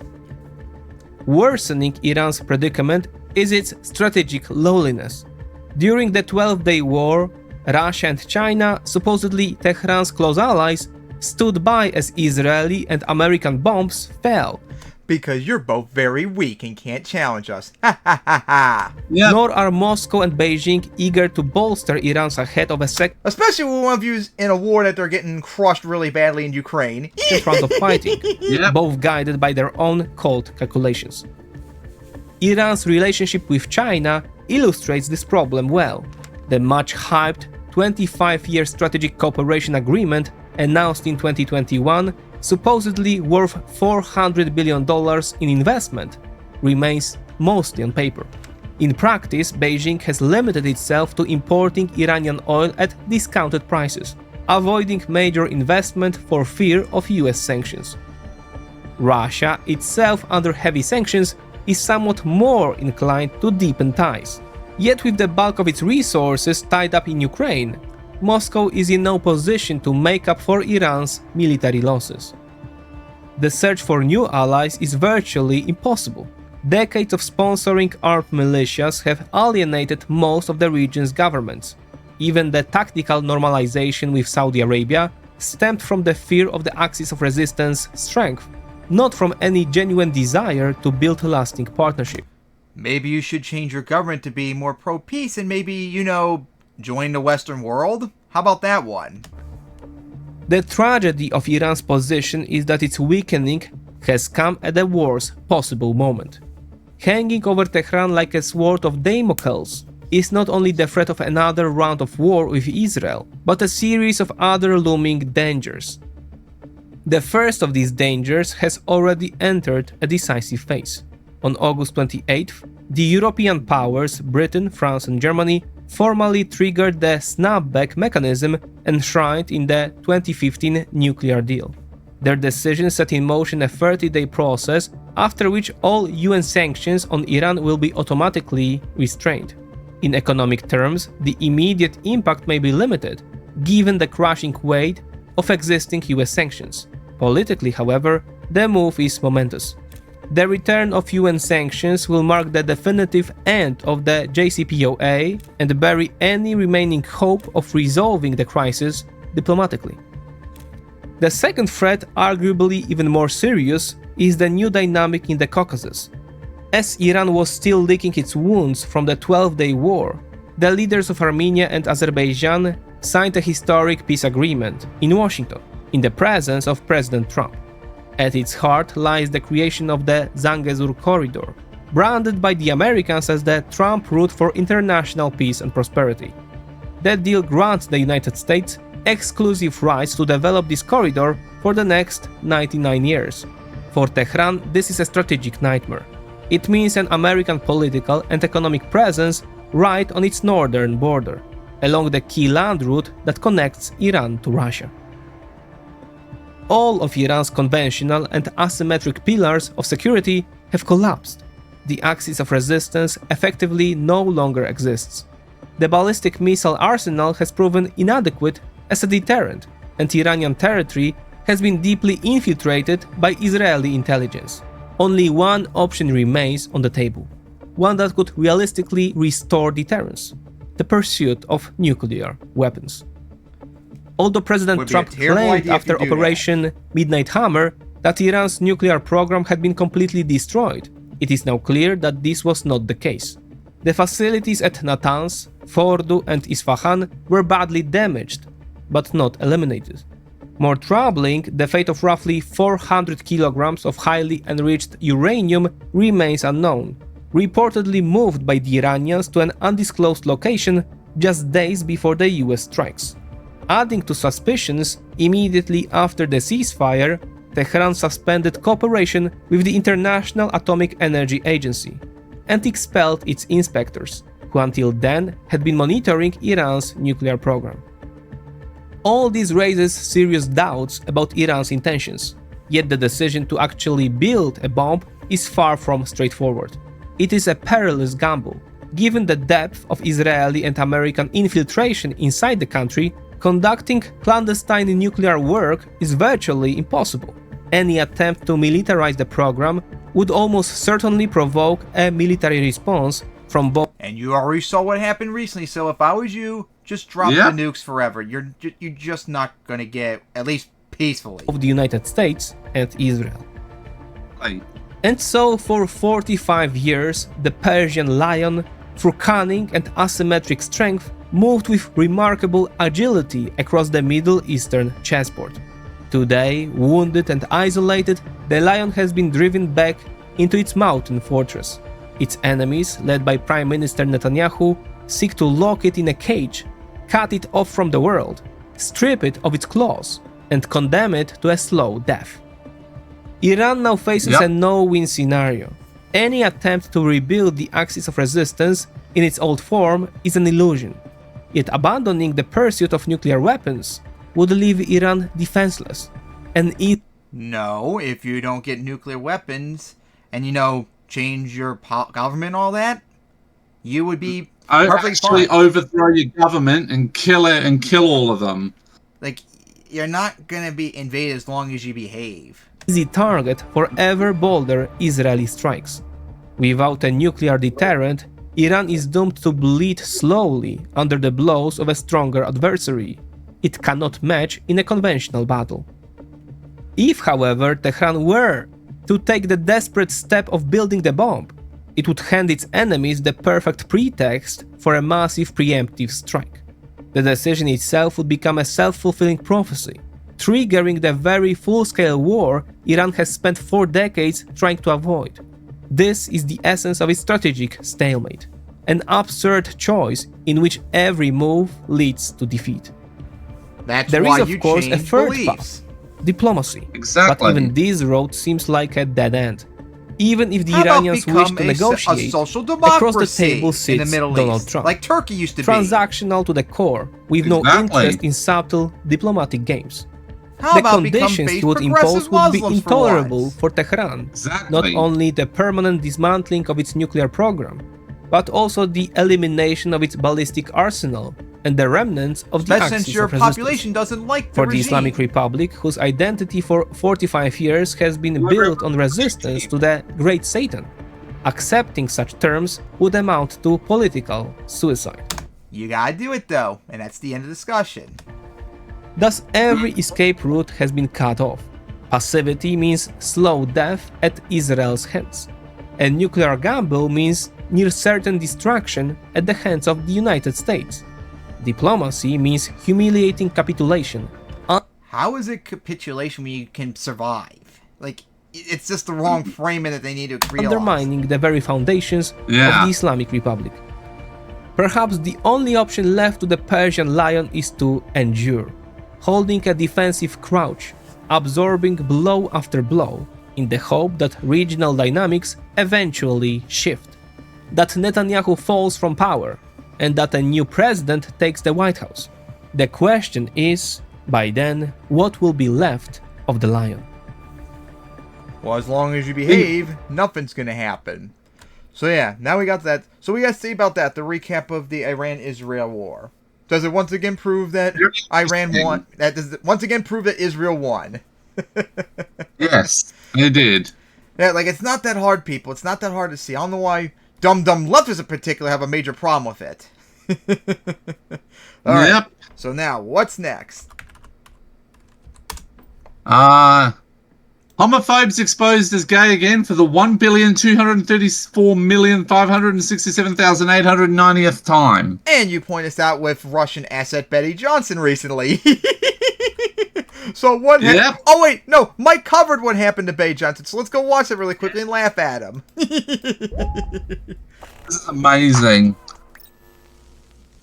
I swear to God, the Republicans who are trying to impose a Christian nationalist theocracy on all of us would be some of the first people thrown into the gulags that they want to build, because as much as they say they hate gay and trans people, they somehow always end up inadvertently revealing how much they love gay and trans people when nobody else is looking, if you're picking up what I'm putting down. For those not keeping track, there's Bridget Ziegler, the co-founder of the notoriously anti-LGBTQ organization Moms for Liberty, who was having sex with women. There's Matt Schlapp, the chair of CPAC, who was accused of groping multiple men. In fact, he settled with one accuser for nearly $500,000. Sexual There's predator Randy much? McNally, Tennessee's lieutenant governor, who voted in favor of anti-gay policies despite leaving heart and fire emojis in the comment section of an Instagram Twink's thirst traps. There's Jesse Lee Peterson, the anti-gay radio host and pastor who forgot to log out of his main Twitter account before liking gay porn. And by gay porn, I mean the gayest porn imaginable. Like, we're talking men eating each other's asses gay.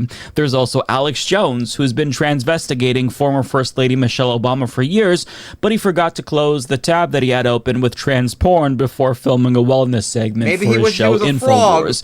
There's Ethan Schmidt, Carrie Lake ally and right-wing provocateur who threatened to hunt LGBTQ supporters only to get busted hunting for cock on Grindr, specifically one that would be smacked across his big dumb face. Then there's Steven Crowder, an anti-LGBTQ conservative podcaster who's a little too comfortable in drag. Oh yeah, remember when he dressed in drag at Planet Fitness? I think we covered that and made fun of him. Yes, I remember that. Remember all the times that he all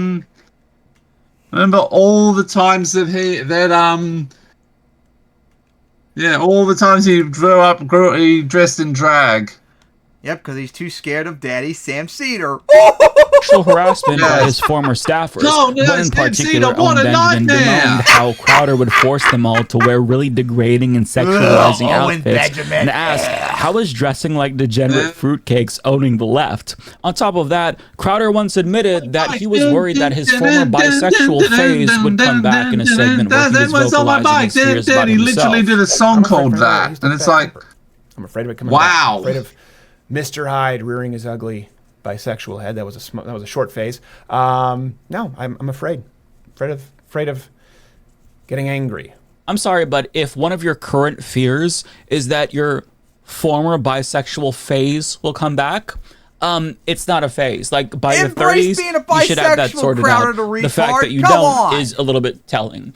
But I'm not done. There's also Oklahoma school superintendent Ryan Walters, who banned LGBTQ material from schools on grounds that they were tantamount to porn, only to get caught screening pictures of naked women himself. Now, before that, a local publication found old photos of him and his old friend, where they were wearing matching flip-flops and sitting conspicuously close to each other, and the hand on the leg really says it all. But if that wasn't gay enough, he was also a big Swiftie, apparently. And the only thing that could possibly make that photo of him look gayer was if he had a dick in his mouth, literally. Although, to be fair to him, he presumably is a 4 on the Kinsey scale, which makes him bisexual, assuming that the straight porn that he had on his computer wasn't some form of exposure therapy that he was forcing himself to consume in order to become straight.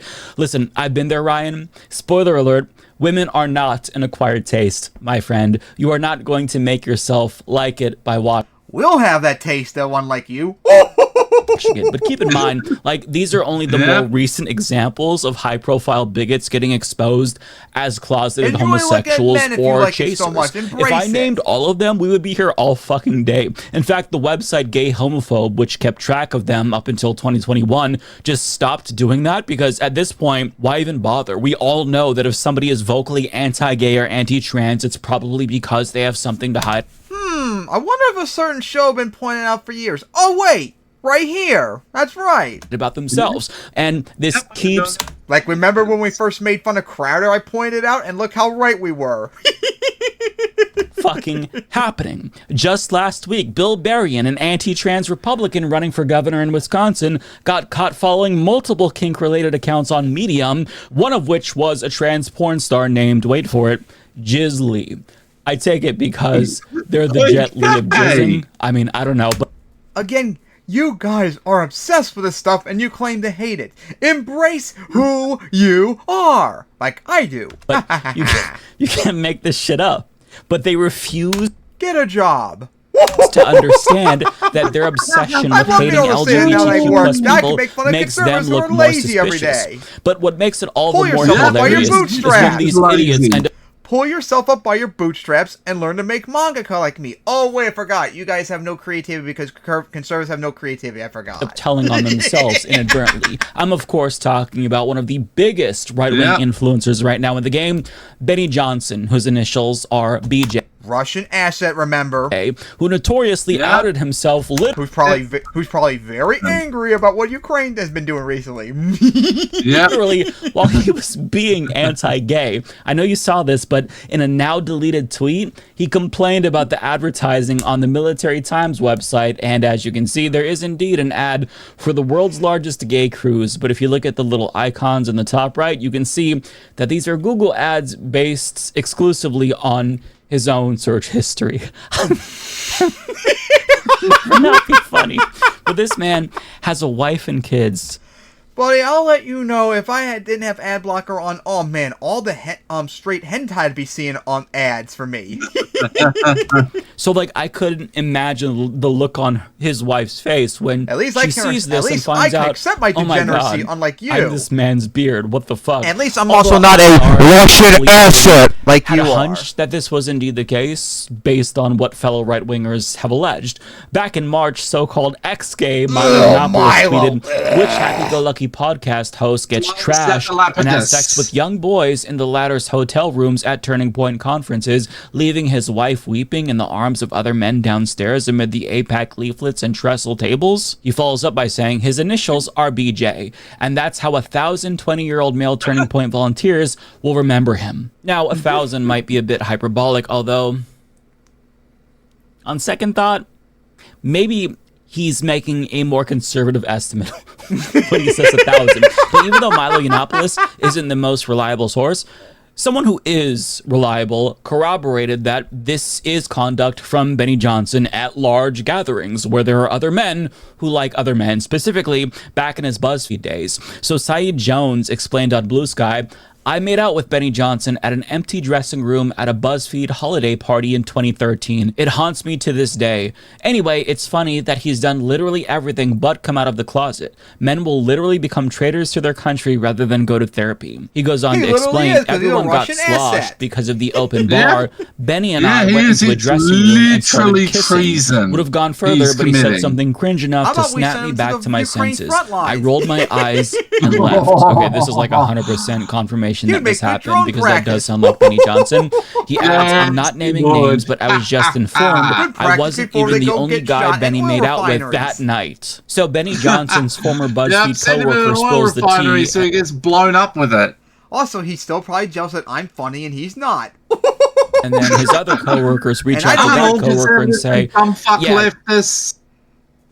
And remember, I don't even try people.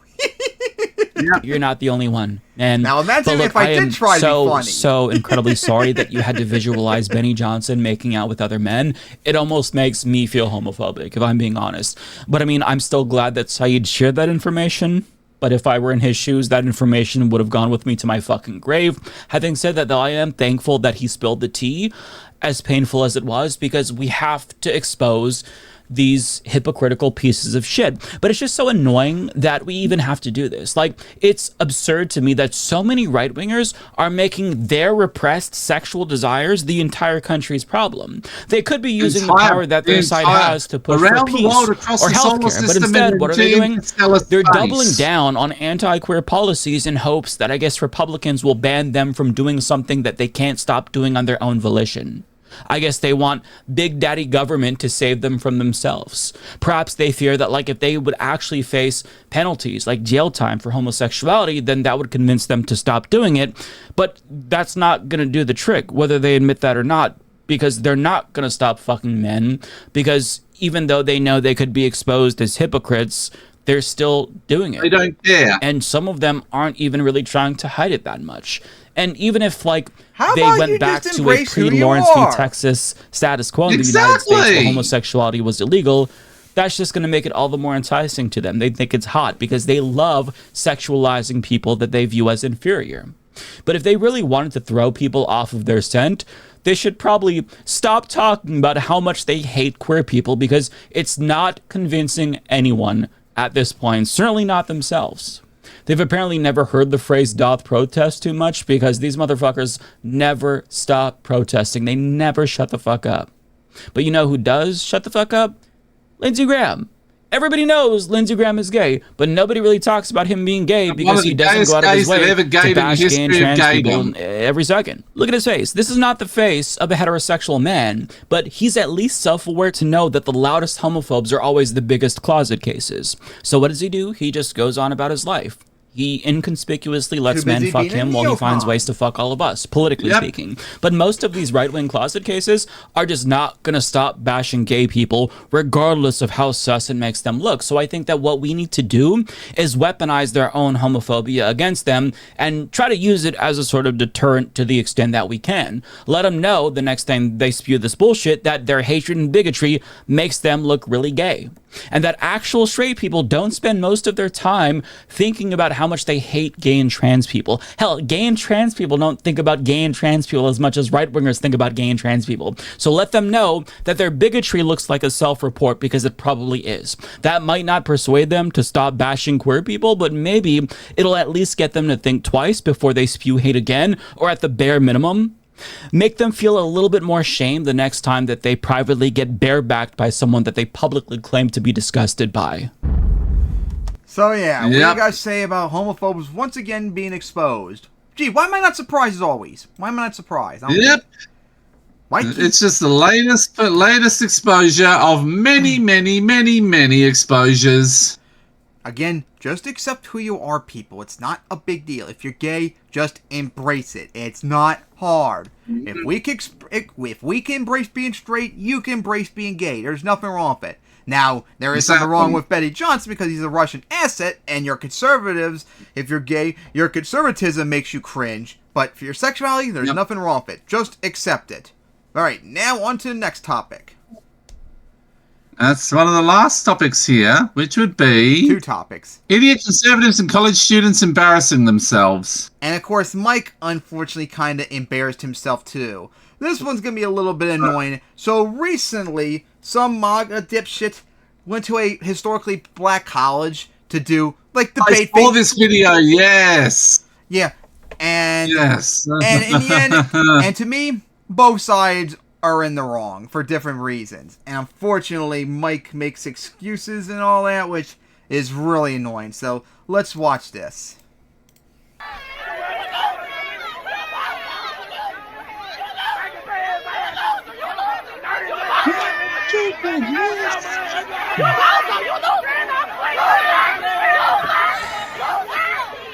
Like, when it comes to the car one, I would have been on the sides. I would have got into a position where they could deliberately hit me.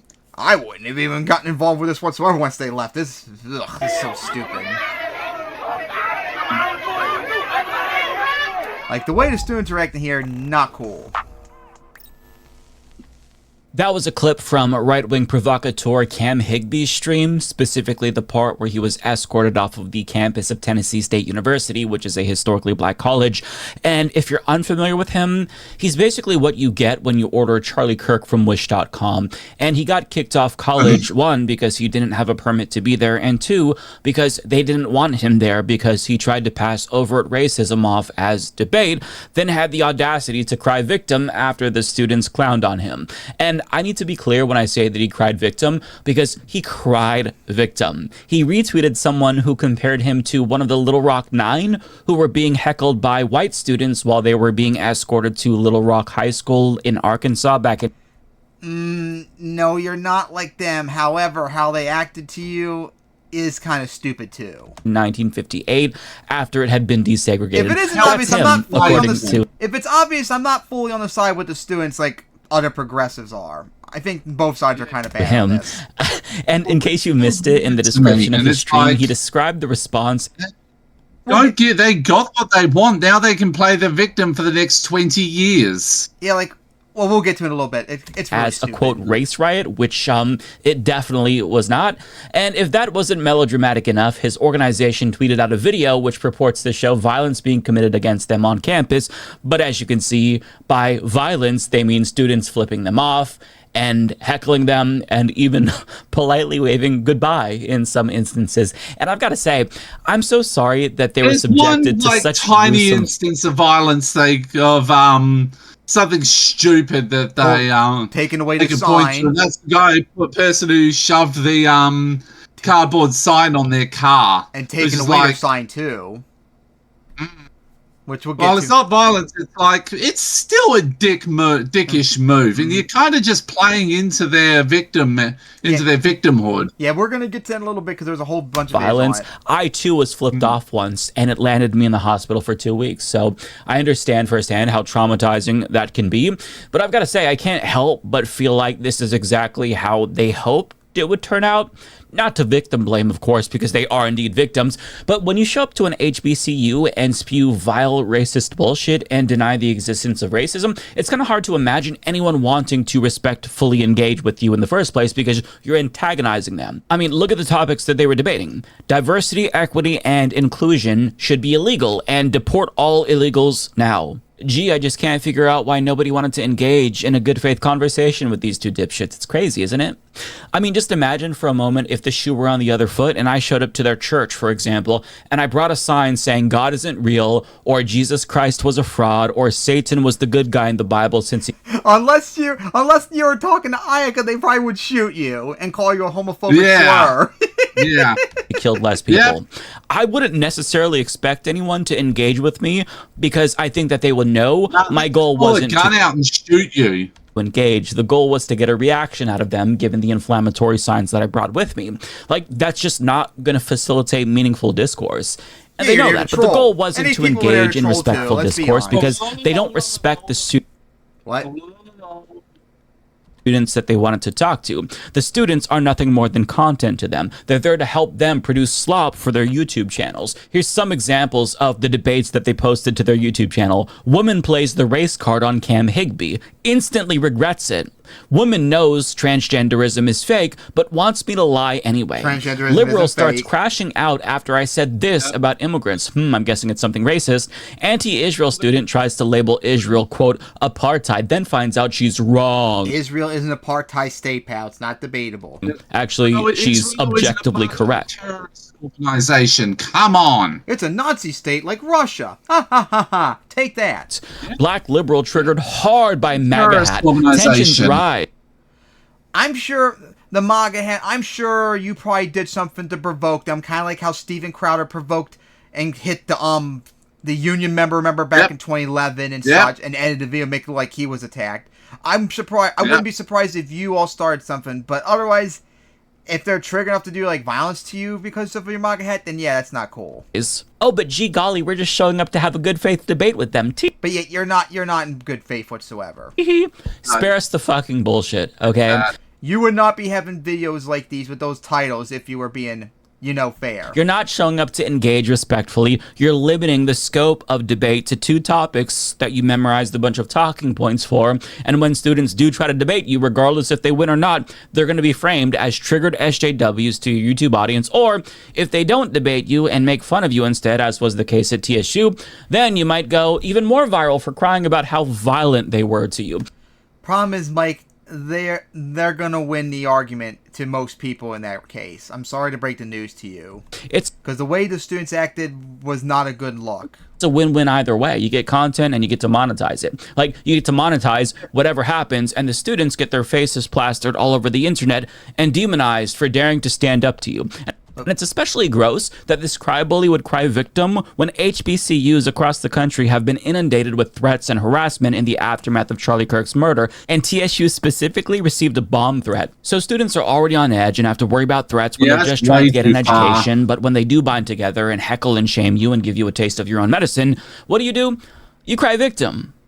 And remind me again, are right-wingers the strong alpha male types, or are they the biggest snowflake pussies on the planet? Because I can't keep track. I'm more of them. We're more men like you, unlike you idiots. Ha ha ha ha ha ha. But up until this point, you've only seen just like a small fraction of footage from the event. Here's the only debate that they were able to do, followed by the response they received. And this is basically why they're saying violence broke out. Here's the bulk of the content that they themselves uploaded. And I've got to say, pay close attention to their melodramatic reactions, because these fellas truly deserve Oscars. So you feel like everybody is equal? Yeah. Do you think that there's any law that allows me to do something that you can't do, for example? I don't think there's any laws that say that you can do something that I can't. But then again, this system can't be ignored. Like, we can't just say it does not exist, because there are countless examples of it existing. It's mostly systems at this point. What you're getting to. Maybe just one example of what you're talking about. So what's wrong with the system that allows, I guess, racism to be systemic or institutionalized? I would argue the opposite. And of course, the guy couldn't even answer a simple question. Dude, you can name one thing right off the bat. Are you ready? The drug war. That's your systemic racism right there. And you couldn't even bring that up. Like, come on, guy. Like, come on, guy. You just lost on that one. Come on. Why'd you let those MAGA clowns win? Like, seriously. But again, this is also the same thing. This is what the MAGA dipshits do. They go after college students that are stupid and either don't articulate themselves well. They don't have the media training that they have. Yeah, they're not well articulating all that to the point where, again, that black guy they're talking to could easily crush by pointing out the drug war. That's like the very first thing. There's other things, but the drug war is like a very simple thing, and he couldn't even think of it like I could have. Like, you're going after people that are not good at debates, not to make yourself look better, and that's why it's just slop. And now, of course, we get to the people taking their signs. Don't do that. Come on. Sign, of course. Yo. You better not. Okay. What was it? Did he call him a white boy? That was not really near racist much. That's like what, the 4th time that was taken? Again, like no, guys, you guys are, if anything, legally probably more in the wrong than them. Like, taking away their signs and all that. That could be considered like theft in some regards and such. And I know all you... And I know you dumb leftists and are gonna be like, it's just a sign. It doesn't fucking matter if it's a sign. It's still stealing, regardless of what it is. And even if you don't want to think about the crime, it's still a dick move. Like, you could just make fun of them, call them names and all that. You would look a little bit better in that regard. But doing that, most Americans and such are not going to look at you in a good light. Even among liberals like me. Like,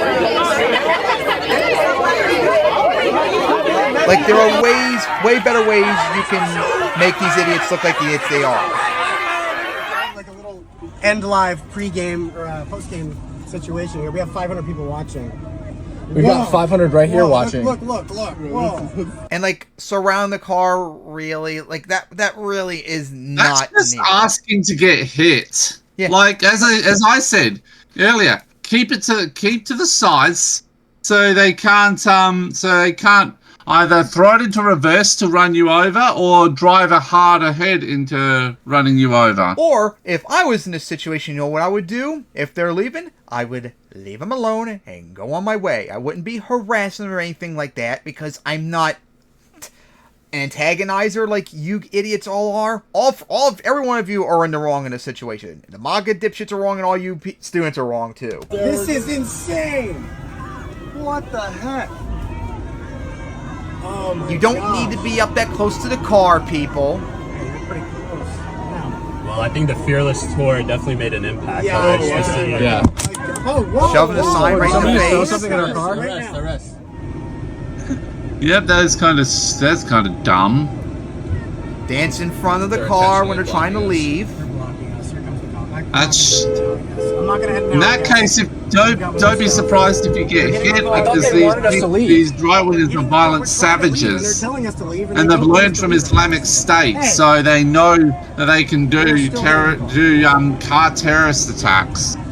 I mean, look at this. They're trying to leave and they're still blocking them. Like, seriously. Like, again, I'm sorry. You guys look even more in the wrong than the MAGA dipshits. All they were doing was just being stupid dipshits. You're looking even more stupid than them. And that's pretty pathetic. You're helping them out, which I don't like. Look, they're intentionally blocking us. They want us to leave, but they don't want us to leave. It's like the biggest conundrum of all time. They're still hitting the car. This is wild. This is just pathetic. This is like a zombie apocalypse or something, man. Like the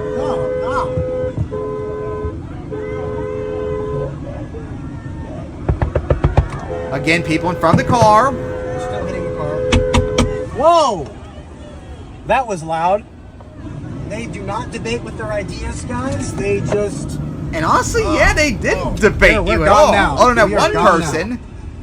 They don't want to debate their ideas, as if denying racism is some sort of rigorous intellectual exercise. Mike, don't make excuses for this. Yeah, they're idiots, but what happened to them still is not a good look. Like, come on, we need to accept the reality of this. Shut the fuck up. Like, maybe if you tried to debate them on healthcare policy or the economy or tax rates, they would have engaged. But you went to a historically black college and denied racism. I don't know why they think anybody is going to take them seriously. And I love how when the woman put the sign up to the car, somebody started saying, arrest, arrest, arrest, as if she had... I mean, Mike, that could be some form of, like, threat or something like that. Like, I wouldn't just smugly dismiss it like you doing. But then again, remember, he says he hates cops, remember, so I'm not surprised he would say that. I just assaulted them. She put her sign on your car so you can read it. I mean, the bitch assness is just palpable. It'd probably be there to be like, probably get you talking to. Like, Mike, I don't think you'd be saying the same thing if the shoe was on the other foot and a whole bunch of conservatives were doing that to them, to a bunch of progressives. I don't think you'd be saying the same thing. Shot.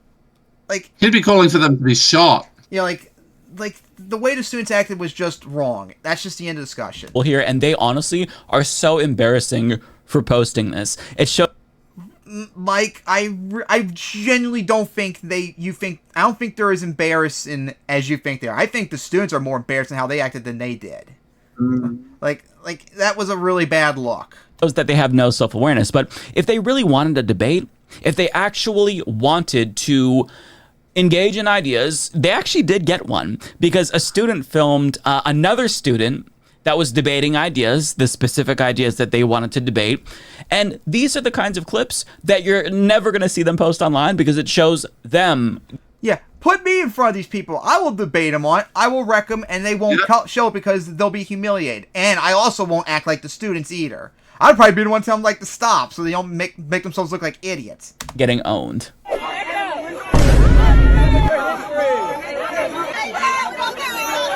You called the East primitive, but what? We created y'all knowledge. We created y'all science. We created y'all math. Y'all didn't do shit besides steal. I don't see any debate going on. All I see is screaming and yelling, like they're surrounding them, for God's sake.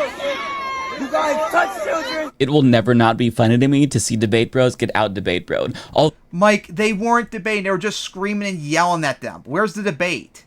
Like, the first guy who somehow made a fool of himself, but handled it much better than the rest of them. Like, come on. Although, to be fair to them, they were already packing up their equipment and leaving. But to be unfair to them, even if that guy showed up to debate them when they were still trying to do this debate, they would have never posted that clip of him destroying them online because... Yeah, they would, because they didn't destroy him, Mike. They just screamed and yelled at them. It helps their argument that the left are insane. It's an asymmetric debate. Yeah. This Like, isn't how do you know? neutral. That's right. You You either become admit the you're woke college a woke liberal who idiot, gets so owned, you don't see or you what don't we make the see. final cut. There's no videos of them on their YouTube channel saying, "Oh, woke liberal convinces us that we were of wrong course they're about not, 'cause X, they're Y, and Z." partisan hacks That is and never the grifters. case. You were only They're there to dumb be... fucks They're who stupid. have no self-awareness and no self-literacy. Honestly, the students are just as dumb as the MAGA dipshits. Yeah, they're dumb fucks, and they're grifters. You still need to act professional around them, so they look like idiots to everyone. Because no one's going to care how stupid they look when the students are surrounding them, screaming yelling at them. Now they look like the idiots for everyone else, usually. And if you own them, Like me. nobody's going to see it. They get to control the prevailing narrative, and that's why they love doing these things.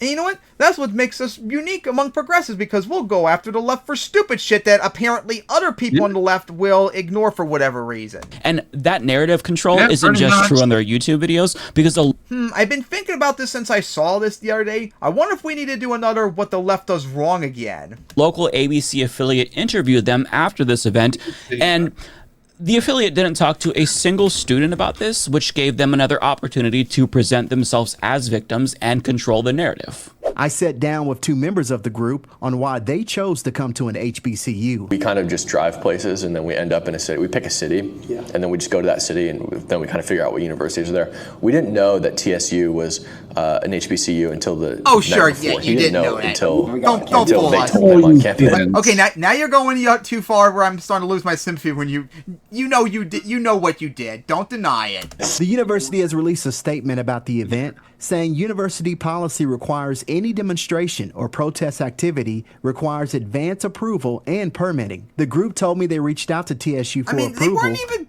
protesting, really. If anything, the No, students not were really. protesting. They were just talking I was and just- being idiots.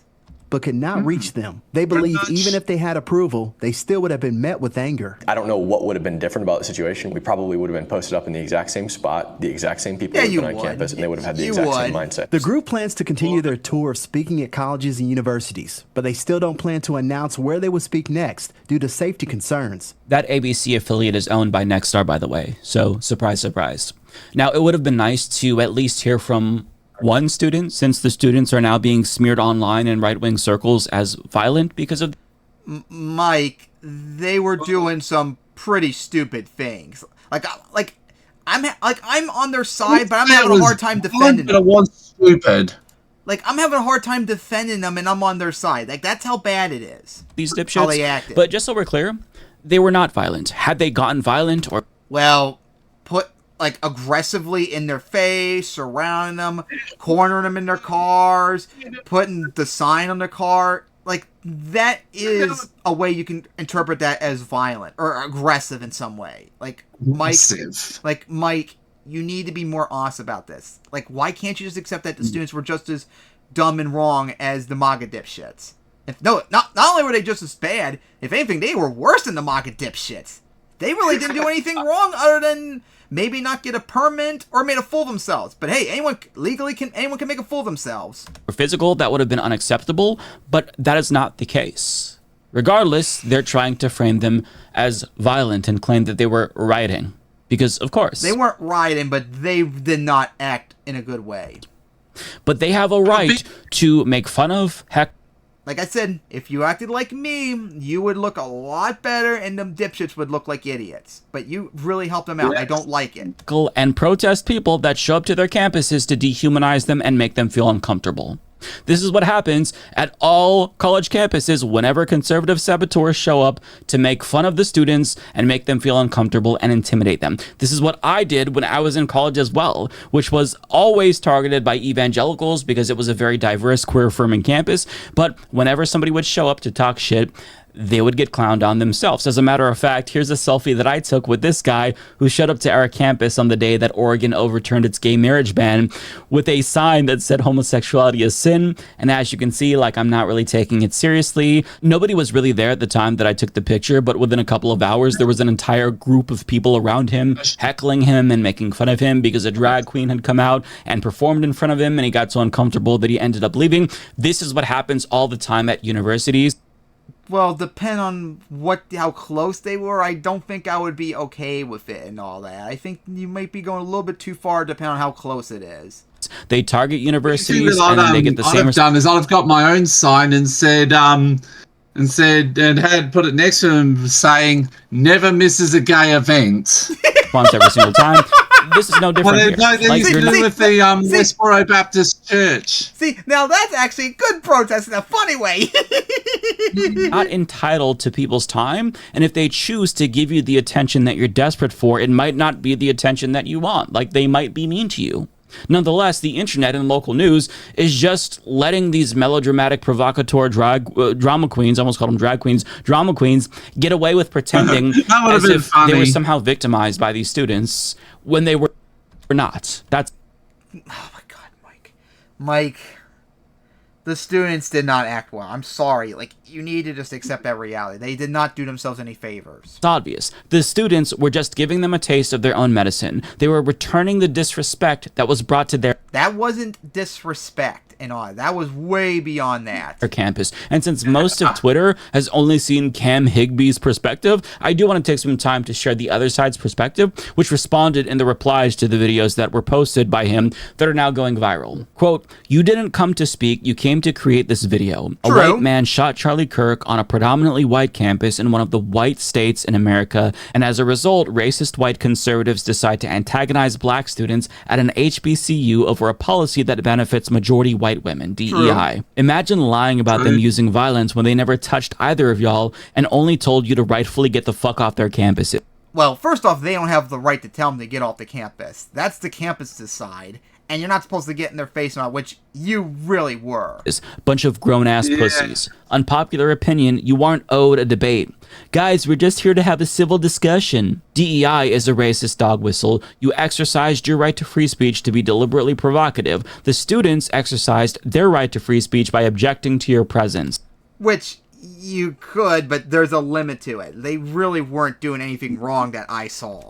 Don't debate people about your humanity or the humanity of others, plain and simple. Ignore them 100% of the time. True. I think you should reword the topics better and a different approach. You gotta leave room for persuasion.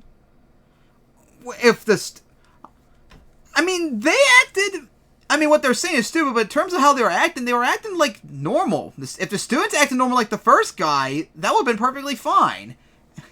As long as you know, make a good argument, which the first guy did not when he couldn't even bring up the drug war.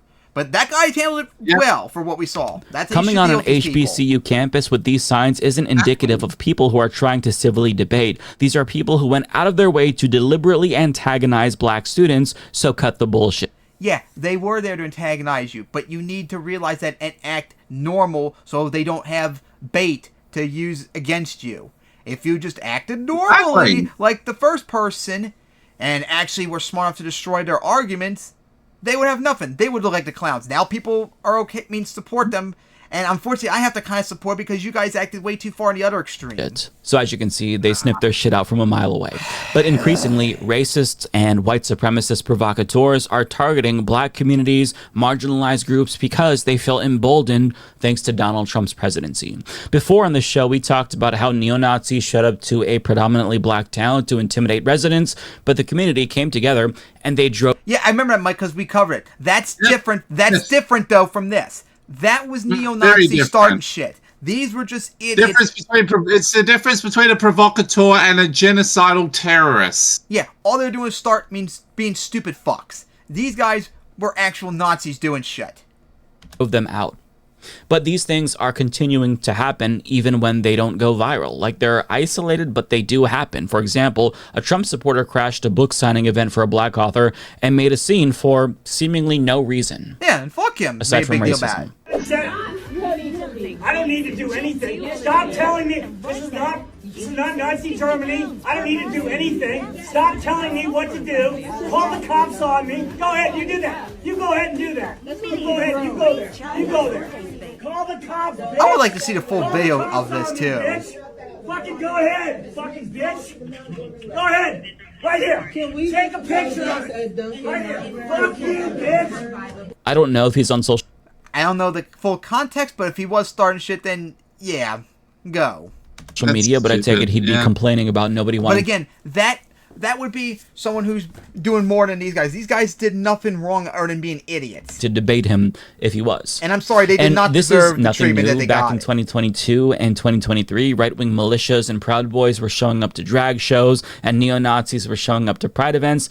But again, the same tactics drove them out. I did another video about how the community showed up to drive out these ghouls because they didn't want them there to intimidate them at Pride. And I'm going to link to that video and the other video down below so that way you can understand that this is the way to respond. Like, don't back down, don't be intimidated, but don't get physical. By now, we've seen this enough to know.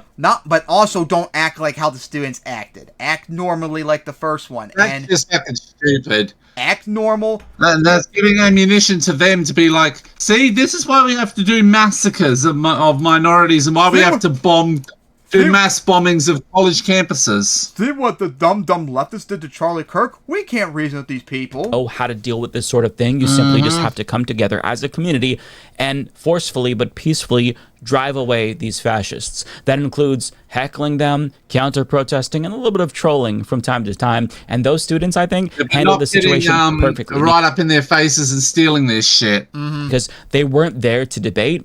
They were there to get a reaction out of them and the students. But Mike, the students gave them the reaction they wanted. That's the problem. I don't want them to have the reaction. Stupid. Like, you guys helped them by acting like the way you did. And I don't like that. Knew this. And even though none of the students got physical, it didn't stop them from trying to claim that they were violent, even though their own videos debunked that narrative. I'm serious. So, regardless of what... They were being very aggressive. I feel like I'm arguing. I feel like the same feeling I'm watching Kyle talk about foreign policy. Like, Mike's getting really that annoying. You do or don't do, they're going to say that you are absolutely violent regardless. Mike, you're really making me want to do what the left does wrong topic but again. The way that you respond is the most important. And the result is that now these idiots look unserious to most people. Sure, their MAGA buddies in their right-wing circles are buying into the false narrative that this was a riot and that the students were violent, but nobody else does. So if they're trying to persuade people, they're losing that battle. So, I would say that... Oh, my God. Mike... The students were the ones losing the argument. I'm sorry. It's a win for the students and a loss for them in the end. Like even though one student that acted normal, he couldn't even point out what was systemic racism when it was so easy. Like, come on. Like, you could easily dunk on them. I could do that. And just list the drug war. Oh my God. What a crap video that was from Mike too. So yeah, what do you guys say about that? That really pissed me off. And let me go give that a dislike. Oh my gosh. So yeah, let's get to the point of this. Yes, the MAGA dipshits were wrong, and they were grifters, and they are provocateurs to start shit. But they were still acting normal.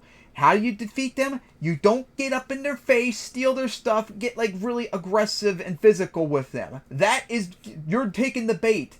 You're doing what they want. Exactly. They want you to look like clowns and thugs so they can spew their racist garbage and show you how bad you are.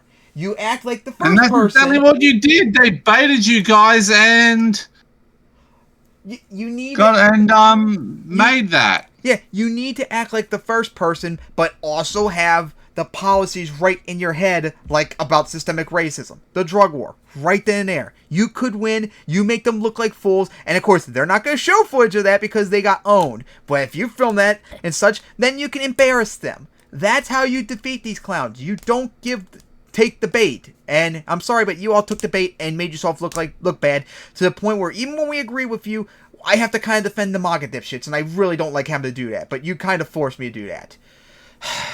So that was very frustrating. They make me really want to do what the left gets wrong again. Oh my God. Yep. All right, so now let's get to the final topic, which I decided we're going to watch Kyle's video on, of course, since he probably... Trump shuts down the government for the third time. So yeah, last night, the government shut down for the third time under Trump's regime, last time since 2019, and such, and it's over the fact that Democrats, want to keep the current funding for healthcare in place, and Republicans are like, no. So once again, Trump did the shutdown once again, and they're using the institutions to blame Democrats because partisan hackery much. I don't remember. Yeah. I don't remember when Ted Cruz shut down the government during Obama's time. Remember in 2013, the Democrats in power went around the institutions and such, saying Republicans blamed it. No, they acted normal about it, like Republicans need to do, but of course they can't. So let's watch Kyle's video on this, and you better not be doing one of your intros, Kyle. I swear you better not be doing that. All right, y'all. So we are officially now in a government shutdown. So it started last night. I believe it was at 12 o'clock at night on the dot. And I want to walk you through what that means here. So let me start with this and just give you the general breakdown of exactly what's happening. So about 750,000 federal workers are going to be furloughed daily. 750,000. And there are still things that are considered essential that continue. So, for example, a bunch of military stuff, law enforcement stuff, border protection, air traffic control, critical healthcare stuff like the VA, like all that stuff continues. But a lot of stuff stops. So anything that's administrative in the government, anything that's clerical, any support roles, agencies like the Department of Education and Housing and Commerce, about, I think it's like half or so of the CDC and Health and Human Services. So a lot of people are furloughed. Like I said, nearly 1 million people are furloughed. Then there's also, people who still have to work, but then they don't get paid yet. And, in previous shutdowns, it's like when they got it all sorted out, there was back pay that was given and whatnot. I don't know if I trust this regime to do that. That's the first point. But this was all because they couldn't reach a budget deal. Now, remember, Trump's the president, so the Republicans hold the White House, the Senate, the House of Representatives, and they hold the courts, although that's not pertinent to this conversation.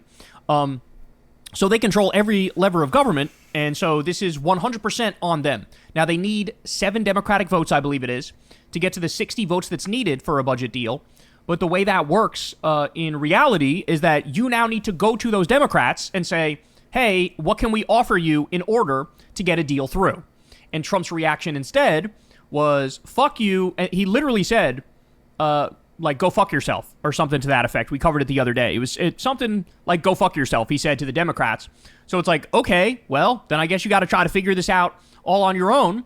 And here we are. So there was no deal that was reached. Literally, the only thing Democrats are asking for is funding for the Obamacare subsidies, which would keep healthcare prices lower than what they would be otherwise. That's all they're asking for.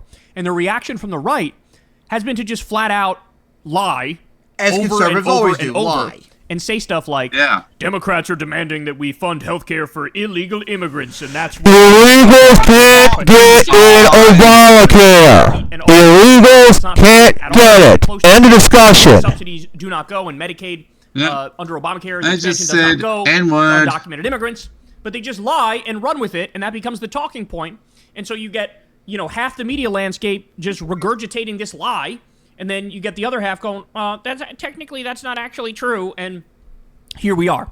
The right bulldozes over the Democrats, and now we're officially in a government shutdown. So what does that mean, though? Because, obviously what should happen here is Chuck Schumer and Hakeem Jeffries, the Democrats, should really take a stand and should really use this moment to highlight how much of a rogue regime this is, and to demand, hey, you need 7 of our votes. In order to get 7 of our votes, here's what we're demanding. Not only to keep healthcare prices lower and keep having the subsidies for Obamacare, not only that, I would also be demanding you can't continue to deploy the U.S. military against U.S. citizens.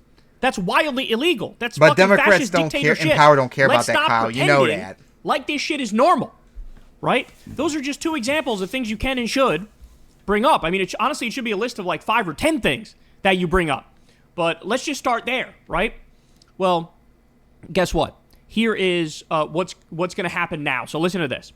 Just a momentary lapse in appropriations, a shutdown that lasts minutes or hours, would give Russell Vaught the power to tell agency leaders to move past the usual furloughs temporary non-duty and non-pay status, to RIFs, which is being permanently fired. Vought could choose the programs that the administration has been wanting to eliminate and give a very big haircut to others. The result would be a dramatic, instantaneous shift in the separation of powers. Let me underline this. While the purse is empty, the Office of Management and Budget, led by Russell Vought, who's a Project 2025 author, by the way, would seize the power of the purse from Congress. The administration could choose to prolong a shutdown for as long as it liked, through poison pills in the negotiations with congressional Democrats, and comb through the government to flatted programs it's been trying to cut. I think I'm supposed to say to flatten programs it's been trying to cut. With this prospect looming, the administration has little incentive to do more than shed crocodile tears over a shutdown.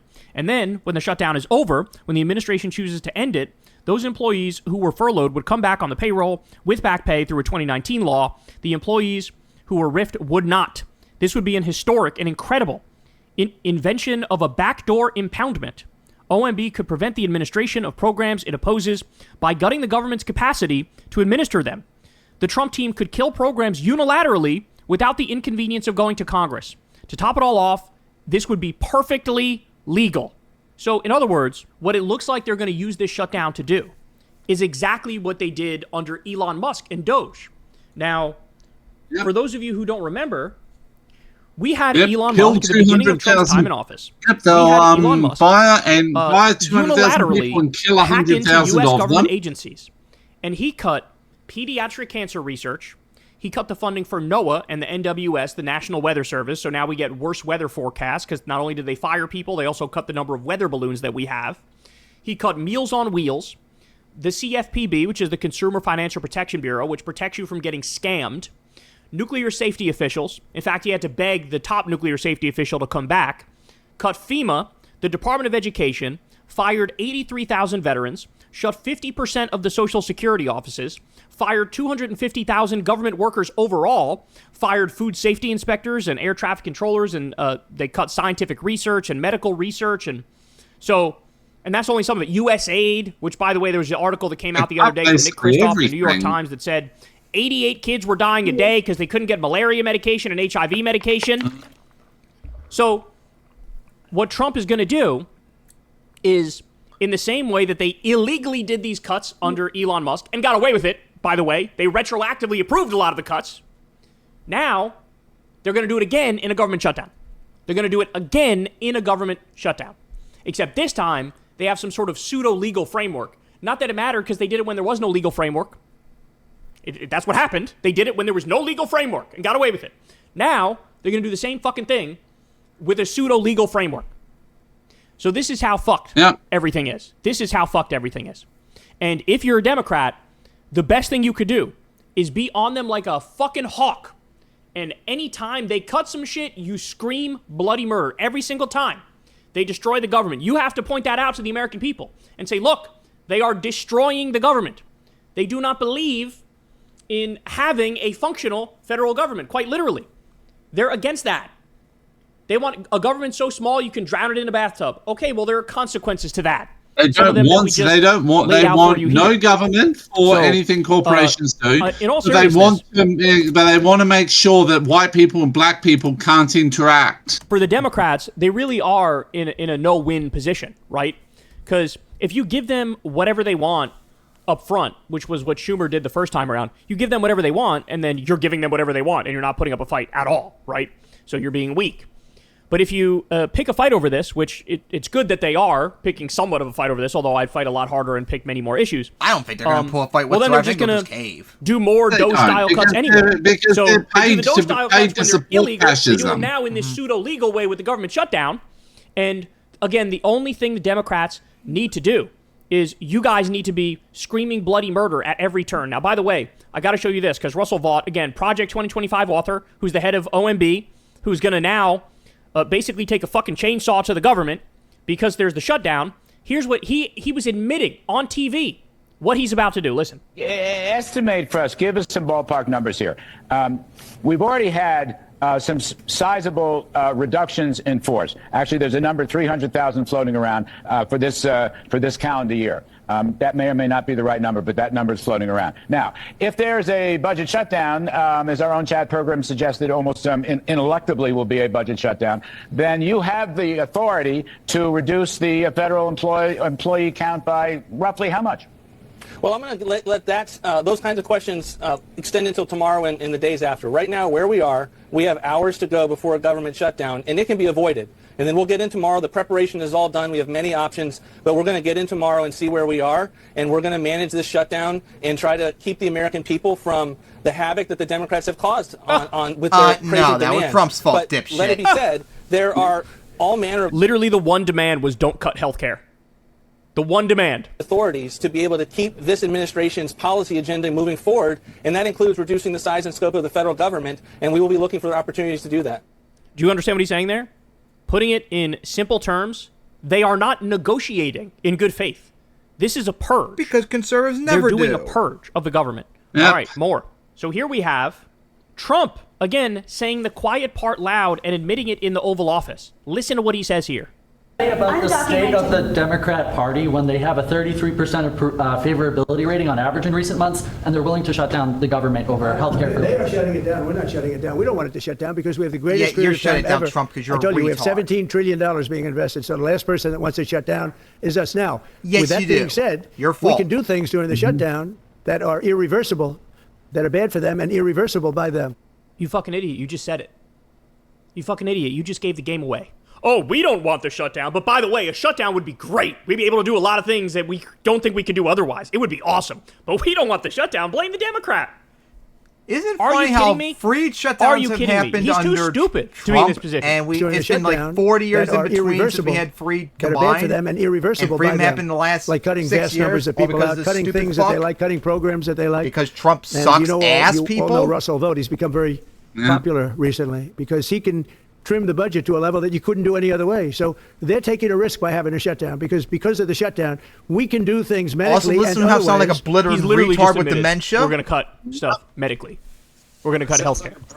It sounds like he's being propelled by an AI chatbot. Oh my God! They're taking a risk by having a shutdown because of the shutdown. Actually, an AI we can do chatbot things is medically generous. and other ways, including benefits. We can cut large numbers of people out. We don't want to do that, but we Yeah, don't you do. want You want people to fraud, die waste, because and you're abuse. evil. Oh, he caught himself. He wants We can to cut all go these around things that they murdering like medical people. things and whatnot. We can cut all that. But actually, no. What I really want, I want to make sure there's no waste, fraud, and abuse. You just admitted, oh, we're going to cut the things the Democrats like. We want to get rid of it. We want to cut the medical. We're going to cut the medical. But no, it's actually just about the waste, fraud, abuse. Oh, my God, bro. Oh, my God. Guess what? He didn't just admit it once yesterday. He admitted it twice. And so we're doing well as a country. So the last thing we want to do is shut it down. But a lot of good can come down from shutdowns. We can get rid of a lot of things that we didn't want. And Now do you understand what's happening? They are not negotiating in good faith. These are effectively terrorists. That's what they are. Hell-bent on destroying everything that works in the federal government. That's what this is. they'd be Democrat things, but they want open borders. They want men playing in women's sports. They want transgender for everybody. What? Transgender, of course it'd say that. Just like sputtered out and went back to his standard dumbass talking points. That's what that was. Yep. They want transgender Like I for said, everybody. What does that mean? his Oh my God. AI bot hallucinated for a second there. It came back to normal. I have to do that for For AI, that is. In other words, I have to do this. The same Doge style cuts. We're gonna do the same shit now. We're gonna do the same shit now. So, this is insane what we're witnessing. This is insane. They're not negotiating in good faith. They don't care about having a government that functions. There's going to be 750,000 people who are furloughed. They're going to try to fire hundreds of thousands more on top of the 250,000 that Elon Musk fired. That's what they're going to do. Mm-hmm. Now, by the way, at the same time, Democrats are obviously, out there. And again, I don't the want to give them too military much to credit 'cause I feel kill like it wasn't enough tens of to thousands. just make a big stink over them trying to cut the Obamacare subsidies. I like that ask. I think it's a good ask, but I really, really think they should have gone further. And I think they should have made a big deal about the, I don't know, illegal invasion of the United States by Trump, right? Maybe make a big deal about illegally attacking Venezuela, going to war with Venezuela. No vote in Congress, no even argument that Maduro is a fucking threat to us in any way, shape, or form. make a big deal about what the goal is now, that they were illegally cutting the government under Elon Musk, and now they're going to do it again this way. Like, pick a fight over all of it. Don't just fucking, like, one thing. But as the Democrats are saying, hey, don't cut healthcare subsidies, here's fucking Trump's response. Ready? This is what Trump was doing. He posted this video. Nobody likes Democrats anymore. We have no voters left because of all of our woke trans bullshit. Not even black people want to vote for us anymore. Even Latinos hate us. So we need new voters. AI, obviously. And if we give all these illegal aliens free health care, we might be able to get them on our side so they can vote for us. They can't even speak English, so they won't realize we're just a bunch of woke pieces of shit. You know, at least for a while until they learn English and they realize they hate us too. So, as I pointed out, total lie. There's nothing in this about Democrats fighting for undocumented immigrants for getting health care. They just made that up. It was just completely and utterly made up. And this is what Trump's doing at the same time 750,000 government workers are about to lose their job. Does he look like he cares about bringing back those jobs for those people? Does he look like he gives a fuck? Protectionist. He doesn't, not even in the slightest. This is people's lives that we're talking about here. He doesn't care. He doesn't care. Here's what Chuck Schumer said after the first meeting with Trump. This is incredible. I think for the first time, the president heard our objections and heard why we needed a bipartisan bill.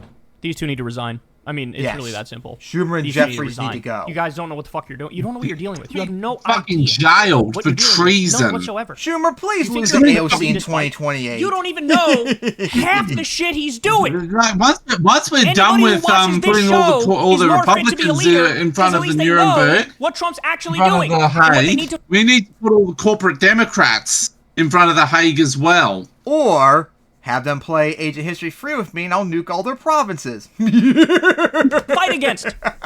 They don't know. They probably don't know 75% of the shit that he's doing. Oh my god. And this is what They don't know anything because they're paid not to know anything. That's their job. It's to be stupid. Posted fucking AI videos of them in sombreros and mocking them and fucking having them self-deprecate, calling themselves woke pieces of shit. Now, here's what Trump actually believes when it comes to government shutdowns. This was him under Obama. In my opinion, I hear the Democrats are going to be blamed and the Republicans are going to be blamed. I actually think the president would be blamed. If there is a shutdown, and it's not going to be a horrible shutdown because, as you know, things will sort of keep Well, it was a partial shutdown, right? If there is a shutdown, I think it would be a tremendously negative mark on the president of the United States. He's the one that has to get people together. And this is about Obama, That says it all, remember? doesn't it? That says it all.